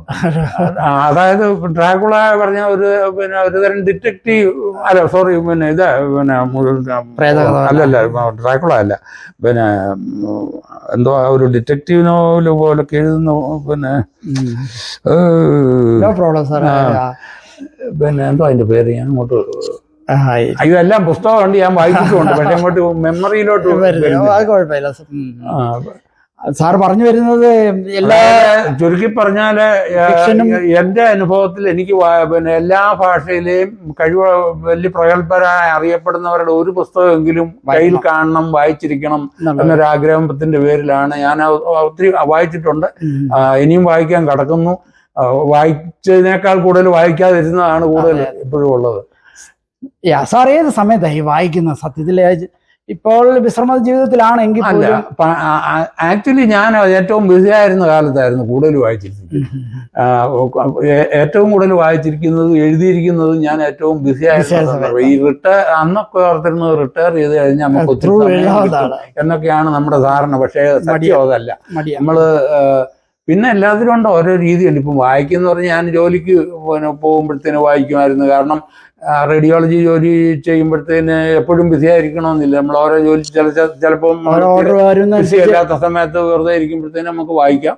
പിന്നെ ഇപ്പം പിന്നെ ഞാൻ പുസ്തകങ്ങൾ വാങ്ങിച്ച് പിന്നെ വായിക്കുന്ന പറഞ്ഞാല് മിക്കവാറും ചിലപ്പം ബാത്റൂമിൽ പോയി കാര്യം ഏകാന്തത കിട്ടുന്നല്ലേ, പിള്ളേരും പിന്നെ ഭാര്യയുടെ ഒന്നും ശല്യമില്ലാതിരുന്ന് വായിക്കാൻ പറ്റുന്ന അങ്ങനെ വായിച്ചിട്ടുണ്ട്. പിന്നെ യാത്രകളിൽ വായിക്കാറുണ്ട്. വെറുതെ യാത്രകളിൽ അധികം വായിക്കുന്നത് എനിക്കിഷ്ടമില്ല. കാരണം യാത്ര എന്ന് പറഞ്ഞാൽ യാത്ര എൻജോയ് ചെയ്യുക. അതുകൊണ്ട് യാത്രകളിൽ അധികം വായിക്കാറില്ല. വീട്ടിലിരുന്നോ ജോലി സ്ഥലത്ത് സമയമുള്ളപ്പോഴോ അങ്ങനെയൊക്കെയാണ് കൂടുതലും വായിച്ചിട്ടുള്ളത്. പിന്നെ പുസ്തകം ഇപ്പം പിന്നെ പലപ്പോഴും ഈ അച്ചടിച്ച പുസ്തകം അല്ലാതെ കിൻഡിലിനകത്തൂടെ ഈയിടെ ഒരു നമ്മുടെ അമേരിക്കയിലുള്ള ഒരു വർഗീസ് എന്നാ പുള്ളിയുടെ പേര്, അങ്ങനെ ഒരു പുസ്തകമാണ് ഞാൻ ലേറ്റസ്റ്റ് മേടിച്ചത്. പിന്നിപ്പം അങ്ങേരുടെ ഒരു വലിയൊരു പുസ്തകമുണ്ട്, അതാണ് ഈ റീസെന്റ് മേടിച്ചത്. അത് ഓഡിയോ ബുക്ക് ഒരാൾക്ക് കിട്ടി. അപ്പം ഓഡിയോയിൽ കൂടെ കേട്ടോണ്ടിരിക്കുകയാണ് ഞാൻ. പകുതി ആയില്ല, ഏതാണ്ടൊരു ഭാഗം കഴിഞ്ഞതേ ഉള്ളൂ. അത് ഓഡിയോയിലൂടെ കേൾക്കാനും പുസ്തകം മേടിച്ചതും ഉണ്ട്, രണ്ടുമുണ്ട്. പിന്നെ കിൻഡിലൂടെ വായിക്കാം. പിന്നെ ഏറ്റവും പുതിയ പുസ്തകം ഞാൻ വാങ്ങിച്ചതെന്ന് വെച്ചാൽ ഇപ്പം ട്രംപിന്റെ വൈസ് പ്രസിഡന്റ് ആയിട്ട് JD വാൻസ് വന്നിട്ടുണ്ട്. പുള്ളിയുടെ ഒരു പുസ്തകമാണ് ഏറ്റവും ലേറ്റസ്റ്റ് ആയിട്ട് ഞാൻ മേടിച്ചിരിക്കുന്നത്. ഏറ്റവും പുതിയ പുസ്തകം. അത് വളരെ ഒരാഴ്ചത്തെ അല്ലല്ല പുസ്തകം JD വാൻസ് ലൈവ് ആയത് ട്രംപിന്റെ വൈസ് പ്രസിഡന്റ്. അപ്പം പുള്ളിയെ കുറിച്ചൊന്ന് മനസ്സിലാക്കിയിരിക്കുന്നത്. പുള്ളിയുടെ സാഹിത്യകാരനെ എങ്ങനെയാണ് അത് അന്ന് അവിടുത്തെ ഏതോ ഒരു പിന്നെ പ്രത്യേകിച്ച് ഉള്ള ഒരു അല്ല ഒരു കമ്മ്യൂണിറ്റിയുടെ കഥയാണെന്നാണ് ഞാൻ അതിനെപ്പറ്റി മനസ്സിലാക്കിയത്. വായിച്ചില്ല, എന്നെ വന്നില്ല, ഓർഡർ ചെയ്തിട്ടേ ഉള്ളൂ, വന്നിട്ടില്ല. സാറ് അമേരിക്കയിൽ എവിടെ നോക്കിയാലും യാത്രയിലൊക്കെ അമേരിക്കക്കാർ എപ്പോഴും ഒരു പുസ്തകം വായിച്ചുകൊണ്ടിരിക്കുക. അവരൊന്നും വെറുതെ ഒന്നും നോക്കിയിരിക്കുന്നില്ല, വായിച്ചുകൊണ്ടിരിക്കുക. അവർ വായിക്കുന്നത് എന്താണ് സത്യത്തില് സാറ് മനസ്സിലാക്കിയിട്ടുണ്ടോ? എനിക്ക് ഇവിടുത്തെ പിന്നെ ഞാനങ്ങനെ ഇവിടുത്തെ വായിച്ചുകൊണ്ടിരിക്കുന്നത് യാത്രയിലൊന്നും ഞാൻ അധികം കണ്ടിട്ടില്ല. എന്താ വായിക്കുന്ന ചോദിച്ചാല് ഇവിടെ നമ്മുടെ പിന്നെ ബുക്ക് ഇവിടുത്തെ ബുക്ക് സ്റ്റോളിലൊക്കെ ചെന്ന് നോക്കിയാൽ നമുക്ക് കാണാമല്ലോ, എന്തിനാ സാംസിലോ വാൾമാർട്ടിലോ ഒക്കെ ചെന്നാലും കൂട്ടിയിട്ടിരിക്കുന്നതാണ് ബെസ്റ്റ് സെല്ലർ എന്നൊക്കെ പറയുന്നത്. അപ്പം ഈ പറഞ്ഞ മുമ്പ് ഞാൻ പറഞ്ഞ ഒരു ഡോക്ടറാണ് റീസ് എന്ന് പറഞ്ഞ പുള്ളിയുടെ മുഴുവൻ പേര് ഞാൻ പുസ്തകത്തിന്റെ പേര് നോക്കി എനിക്ക് എടുത്തുകൊണ്ട് വന്നാലേ അറിയത്തുള്ളൂ. അപ്പം പുള്ളി എഴുതിയ പുള്ളി നല്ല ഒരു ഡോക്ടറാണ്, വലിയ പ്രശസ്തനായ ഡോക്ടറാണ്. അങ്ങേരാണ് ഈ നോവൽ എഴുതിയിരിക്കുന്നത്. അപ്പൊ പിന്നെ അത് ബെസ്റ്റ് സെല്ലറാണ്. ഓപ്ര വിൻഫ്രിയുടെ ബുക്ക് ക്ലബില് നമ്പർ 1 ബെസ്റ്റ് സെല്ലർ ഒക്കെ ആയിട്ടുള്ള പുസ്തകം. അപ്പൊ അങ്ങനെയുള്ള മലയാളികൾ എഴുതുന്ന പുസ്തകമാണെങ്കിലും അല്ലെങ്കിൽ ഇംഗ്ലീഷിലെ നമ്മളെ അമേരിക്കൻ ലിറ്ററേച്ചറിലുള്ള അമേരിക്കൻ സാഹിത്യത്തിലുള്ള പുസ്തകങ്ങൾ വായിക്കുന്ന, പിന്നെ ഇപ്പോൾ കാച്ചർ ഇൻ ദി റൈ ഉദാഹരണം പറഞ്ഞാൽ അത് വളരെ സിമ്പിളായിട്ടുള്ള ലാംഗ്വേജിൽ എഴുതിയിരിക്കുന്ന ഒരു പുസ്തകം. പക്ഷേ എനിക്ക് വളരെ ഇഷ്ടപ്പെട്ടാണ് catcher in the rye, JD സാലിഞ്ചറിൻ്റെയാണ്. പിന്നീട് ഉള്ളത് പിന്നെ എന്താ to kill a mockingbird എന്ന് പറഞ്ഞുള്ള ഒരു നോവല്. അങ്ങനെ പിന്നെ ഇംഗ്ലീഷ് സാഹിത്യം എന്നല്ല, പിന്നെ അമേരിക്കൻ ലിറ്ററേച്ചറിനകത്തുള്ള പലരുടെയും പുസ്തകങ്ങൾ എനിക്ക്, അതുപോലെ ഇവിടെ ഈ പറഞ്ഞ ബുക്ക് ക്ലബുകളും ഇതൊക്കെയാണ്. അത് ആൾക്കാർ ഒത്തിരി മേടിക്കുന്നുമുണ്ട്. അങ്ങനെ വായിക്കുന്നതായിരിക്കാം. അവരുടെ എന്താ വായിക്കുന്നത് ഞാൻ ചോദിച്ചിട്ടില്ല. എനിക്ക് ഞാൻ കണ്ടിട്ടുണ്ട് എപ്പോഴും അവരുടെ ഒരു ബുക്ക് കാണും. അതുപോലെ തന്നെ അവരൊരു ബുക്ക് പബ്ലിഷ് ചെയ്യാൻ ശ്രമിക്കും. ഏതൊരു ടോപ്പിക് കിട്ടിയാലും ഒട്ടനെ ഇവിടെ ഒത്തിരി ബുക്കുകൾ ഇറങ്ങുന്നുണ്ട്. അവർക്ക് ഇറക്കാൻ നമ്മളെ സംബന്ധിച്ചിടത്തോളം എനിക്ക് ഈ മലയാള സാഹിത്യവും ഇതുമായിട്ടൊക്കെയാണ് കൂടുതൽ പരിചയം. ഇംഗ്ലീഷ് സാഹിത്യമായിട്ട് അല്ലെ ഇത് ബുക്ക് പബ്ലിഷ് ചെയ്യുന്നതിന്റെ രീതികളെ പറ്റിയൊന്നും എനിക്കറിയത്തില്ല. പക്ഷെ അരുന്ധതി റോയ് ഒക്കെ പിന്നെ ബുക്കർ പ്രൈസ് കിട്ടിയ നമ്മുടെ ഇപ്പൊ 4-5 പേർക്ക് ബുക്കർ പ്രൈസ് കിട്ടിയിട്ടുണ്ട്. പിന്നെ പക്ഷെ മലയാളികളായിട്ടുള്ള ബുക്കർ പ്രൈസ് കിട്ടിയ ആകെയുള്ള അരുന്ധതിയുള്ളൂ. പിന്നെ ശശി തരൂരുണ്ട്, മലയാളം സാഹിത്യകാരനാണ്. പുള്ളിയുടെയും കുറെ നല്ല പുസ്തകങ്ങളാണ്. മാജിക്കൽ റിയലിസം ഫീച്ചർ ചെയ്തുകൊണ്ടുള്ള അത് ഈ മാർക്കേസിന്റെ 100 Years of Solitude ഒക്കെ പോലെയുള്ള കൃതികളെന്ന് പറഞ്ഞാൽ കൂടുതലും അത് ഈ മാജിക്കൽ റിയലിസം ഒരു സാങ്കേതിക വിദ്യ ഇതിൽ അടിസ്ഥാനപ്പെടുത്തിയുള്ള കൃതികളാണ്. അപ്പം വായിക്കുന്നത് എന്താന്ന് ചോദിച്ചാൽ ഇതെല്ലാം സാഹിത്യത്തിനോടുള്ള താല്പര്യമുള്ളവർ വായിക്കും. അല്ലാതെ ഇപ്പം നമ്മുടെ നാട്ടിലെ എല്ലാവരും വായനയുള്ളവരാണ് എന്ന് പറഞ്ഞ പോലെ കണക്കൂട്ടാൻ മതി. പിന്നെ ചിലർക്ക് ഇപ്പം യാത്രയിൽ ഒക്കെ പോകുമ്പം വായിക്കുന്ന പറഞ്ഞാൽ ഇപ്പം ട്രെയിനിരിക്കുമ്പോഴൊക്കെ വായിക്കുന്നവരുണ്ടെന്ന് പറഞ്ഞാൽ പലപ്പോഴും ഇവർക്ക് പുസ്തകത്തിലോട്ട് മുഖം കൊണ്ടിച്ചിരുന്നാലും മറ്റുള്ളവരുമായിട്ട് വലിയ ഇടപെടൽ വേണ്ടെന്ന് വിചാരിക്കുന്നതും കൂടെ കാണുമായിരിക്കും. സാറേ ഒരു ചോദ്യം കൂടെ, ഒറ്റ ചോദ്യം കൂടെ, എനിക്കൊരു കാരണം നമ്മുടെ സമയം ഒത്തിരി ദീർഘിച്ചിരിക്കുന്നു. ഈ ഒരു പുസ്തകത്തിന്റെ പുറംചട്ട കണ്ട് നമ്മൾ ആ പുസ്തകത്തെ വിലയിരുത്തരുതെന്ന് പറഞ്ഞ പോലെ അതിന്റെ ഒരു ആദ്യത്തെ 10 പേജ് 20 പേജ് കഴിയുമ്പോൾ സാറ് ബോറിനാണെന്നോ ഇതിന്റെ അകത്ത്? തീർച്ചയായിട്ടും ഉണ്ട്. അത് ചില പുസ്തകങ്ങൾ നമ്മൾ എടുത്തു കഴിഞ്ഞാൽ വായിച്ചു കഴിയാതെ തിരിച്ചു വെക്കില്ല. ചിലത് എടുത്തു കഴിഞ്ഞാൽ കടുകട്ടി ലാംഗ്വേജ് ആയിരിക്കും. അങ്ങനെ ഞാൻ വായിക്കാത്ത പുസ്തകങ്ങൾ എൻ്റെ കയ്യിൽ ഒത്തിരി ഇരിപ്പുണ്ട്. പിന്നെ അതൊക്കെ പേര് പറയാൻ പോയാൽ ഞാനിപ്പോ ഓർക്കുന്നില്ല. ഇപ്പം ഈ ബുക്കർ പ്രൈസ് കിട്ടിയ അരുന്ധതിയുടെ ഗോഡ് ഓഫ് സ്മോൾ തിങ്സ് എന്ന് പറഞ്ഞാല് സത്യം പറഞ്ഞാൽ അത് ഒരു പിന്നെ ഇംഗ്ലീഷിൽ എഴുതിയത് കൊണ്ടാണ് അത് അത്രയും വിജയിച്ചത്. അതല്ലാതെ ഒരു മലയാളത്തിൽ എഴുതിയിരുന്നെങ്കിൽ നമ്മുടെ മലയാളത്തിലെ ഒരു 3ാം കട നോവലിന്റെ സ്റ്റാൻഡേർഡ് പോലും കാണത്തില്ല. അപ്പം ആക്ച്വലി അതിന്റെ കണ്ടന്റ് കൊണ്ടല്ല അത് ഇത്രയും പ്രശസ്തമായത്. അന്ന് അതിലുപയോഗിച്ചിരിക്കുന്ന ലാംഗ്വേജ്, പിന്നെ അതിനകത്ത് അവരുടെ ഉപയോഗിച്ചിരിക്കുന്ന സ്ഥലം, പിന്നെ ഇംഗ്ലീഷിൽ എഴുതി. നമ്പർ 1 റീസൺ എന്ന് പറഞ്ഞാൽ അത് ഇംഗ്ലീഷിലായതുകൊണ്ടാണ്. പിന്നെ അവരുടെ മാർക്കറ്റിങ്, അത് ഈ പുസ്തകം എന്ന് പറഞ്ഞാൽ പ്രത്യേകിച്ചും നമ്മുടെ നാട്ടിലെ പുസ്തകങ്ങൾക്ക് അത്ര മാർക്കറ്റിംഗ് ഒന്നുമില്ല. പക്ഷേ ഈ നോബൽ പ്രൈസ്, ബുക്കർ പ്രൈസ് പോലുള്ളതൊക്കെ കിട്ടണമെങ്കിൽ ശരിക്കും ഒരു പിന്നെ നല്ല ഭാഷയിലായിരിക്കണം. അത് നമ്മൾ എഴുതിയത് എഡിറ്റ് ചെയ്യാൻ നല്ല കഴിവുള്ള ആൾക്കാരെ ഹയർ ചെയ്യണം, അതിനുള്ള ഏജന്റിനെ ഹയർ ചെയ്യണം. അങ്ങനെ ഒത്തിരിയേറെ പ്രോസസ്സിൽ കൂടെ മാർക്കറ്റിംഗ് നടത്താനും. അല്ലാതെ നമ്മൾ അങ്ങോട്ട് ചുമ്മാ ഒരു പുസ്തകം ഇറക്കിക്കൊണ്ട് ചെന്നാന്ന് നോവൽ പ്രൈസും പോയിട്ട് ബുക്കറും ഒന്നും കിട്ടത്തില്ല. ഇതിനെല്ലാം ഓരോ, പിന്നെ അത് എവിടെ പബ്ലിഷ് ചെയ്യണമെന്നുള്ള നിയമങ്ങളും ഒക്കെ ഉണ്ട്. ഇപ്പം ബുക്കർ പ്രൈസ് കിട്ടണമെങ്കിൽ ഇംഗ്ലണ്ടിൽ പ്രസിദ്ധീകരിച്ച പുസ്തകമായിരിക്കണം. അങ്ങനെ ഒത്തിരി മാനദണ്ഡങ്ങളുണ്ട്. അതിൽ തന്നെ അവരുടെ ലോങ് ലിസ്റ്റ് വരുന്നു, പിന്നെ ഷോർട്ട് ലിസ്റ്റ് വരുന്നു, പിന്നെ ആണ് ഫൈനൽ സെലക്ഷൻ വരുന്നത്. അപ്പം അരുന്ധതിയൊക്കെ രണ്ടാമതൊരു നോവൽ പിന്നെ എഴുതിയിട്ട് ബുക്കർ പ്രൈസിന്റെ അയാളുടെ അയലത്ത് പോലും ചെന്നില്ല. പക്ഷെ ഞാൻ രണ്ടും വായിച്ചിട്ടുണ്ട്. അരുന്ധതിയുടെ പിന്നെ ആ രണ്ടാം ഗോഡ് ഓഫ് സ്മോൾ തിങ്സിനേക്കാളും കുറച്ചുകൂടി ഡെപ്ത് ഉള്ള നോവലാണ് ആ രണ്ടാമത് എഴുതി. പക്ഷെ എങ്കിലും അതിന് കിട്ടിയില്ല. അപ്പം ഇതിനെല്ലാം കുറേയേറെ ഇതുണ്ട്. മാർക്കറ്റിങ്, അതിന്റെ പിന്നെ ലക്ക്, പിന്നെ ഭാഷ, ഇങ്ങനെ ഒത്തിരി ഘടകങ്ങളെ. Thank you so much sir. ഇത്രയും സഹകരിച്ചതിന് ഒത്തിരി ഒത്തിരി നന്ദി. സാറിൻ്റെ ആഗ്രഹങ്ങളെല്ലാം സഫലീകരിക്കട്ടെ. ഹ്യൂസ്റ്റണിൽ തന്നെ സാർ സ്ഥിരതാമസമാകട്ടെ, ഞങ്ങൾക്ക് കാണാൻ സാധിക്കട്ടെ. Thank you so much.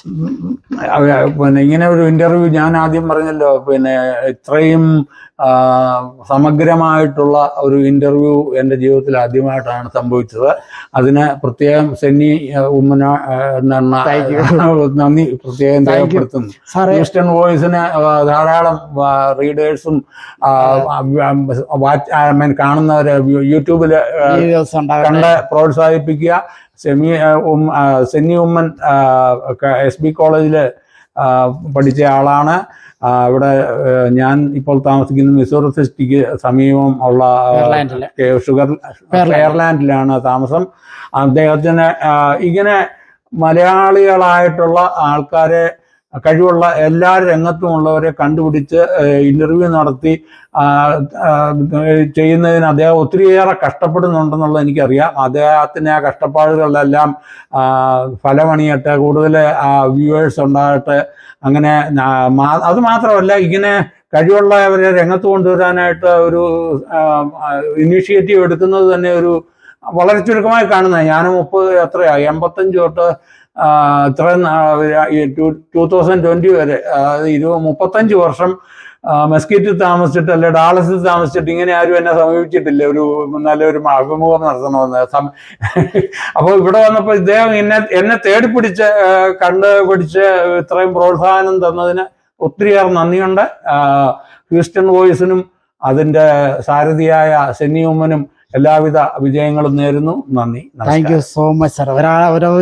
ഒരു ആളെ ക്യാമറയുടെ മുമ്പിൽ ഇരുത്താനാണ് പ്രയാസം. അതിൽ സഹകരിച്ചതിന് ഒത്തിരി ഒത്തിരി സന്തോഷം. Thank you so much. Thank you. Joseph സാറിനോട് ഇനി നമുക്ക് ചോദിച്ചറിയാനുള്ളത് അമേരിക്കയിലുള്ള മലയാളികളുടെ സാഹിത്യ പ്രവർത്തനങ്ങളെ പറ്റിയാണ്.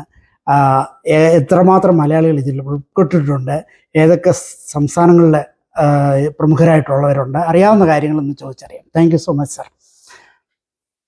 ഞാൻ ആദ്യത്തെ എപ്പിസോഡുകളിൽ പറഞ്ഞ മാതിരി 1970 തൊട്ട് എഴുതാൻ തുടങ്ങി. ഞാൻ നാട്ടിലുള്ള പത്രങ്ങളിലും ഒക്കെ എഴുതുമായിരുന്നു.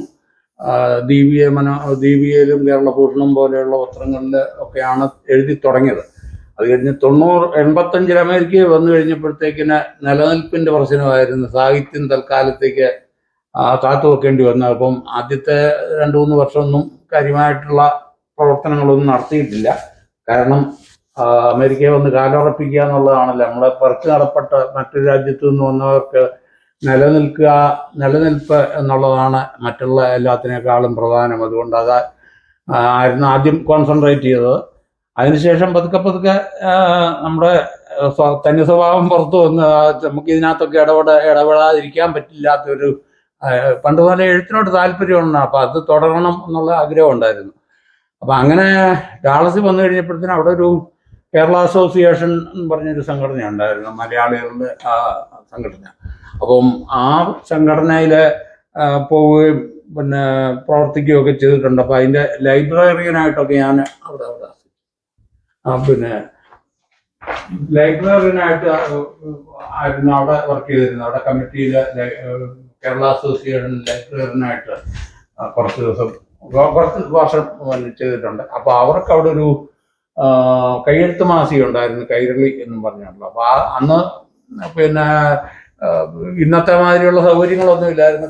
കയ്യെഴുത്ത് മാസികയായിട്ടാണ് അത് പ്രവർത്തിച്ചിരുന്നത്. മനു എന്ന് പറഞ്ഞൊരു ഇവിടുത്തെ ഒരു എഴുത്തുകാരനാണ്, പിന്നെ കലാകാരനുമാണ്. അങ്ങനെ നാടകം അഭിനയിക്കും, പിന്നെ വരയ്ക്കും, എഴുതും. പിന്നെ ഇവിടെ ആയിരുന്നു അതിൻ്റെ പ്രധാന പരിപാടികളെല്ലാം നടത്തിക്കൊണ്ടിരുന്നത്. അപ്പോൾ ആ മനുവിൻ്റെ പിന്നെ ഇതിലുള്ള ഒരു കൈകളിക്കകത്തൊക്കെ എൻ്റെ ചില കഥകളൊക്കെ ഞാൻ ഇട്ടിട്ടുണ്ട്. പാക്കരൻ മുതലുള്ള ചില കഥകളൊക്കെ അതിനകത്ത് പ്രസിദ്ധീകരിച്ചിട്ടുണ്ട്. അപ്പം ലൈബ്രറിയനായിട്ട് പ്രവർത്തിച്ചിട്ടുണ്ടപ്പം നാട്ടിൽ പോയിട്ട് വന്നപ്പം 2-3 വീട്ടിൽ നിറച്ച് പുസ്തകങ്ങളൊക്കെ കൊണ്ടുവന്നത് ഓർമ്മയിലുണ്ട്. പിന്നെ അന്ന് അമേരിക്കയിലെ ഏറ്റവും അറിയപ്പെടുന്ന ഒരു പിന്നെ പുസ്തകശാല. ജോസഫ് സാറിന്റെ അമേരിക്കയിലേക്കുള്ള വരവിനെ പറ്റിയും അമേരിക്കയിൽ ജോലി സമ്പാദിക്കാൻ വേണ്ടി ചെയ്ത പഠനങ്ങളെ പറ്റിയാണ് നമ്മൾ ഇനി ചോദിച്ചറിയുന്നത്. Please welcome. Thank you sir. ഞാൻ 85 ജനുവരി ആദ്യമാണ് അമേരിക്കയിൽ വന്നത്, 1985. സൗണ്ട് ഒന്ന് ടെസ്റ്റ് ചെയ്യാനായിരുന്നേ. സൗണ്ട് ഒന്ന്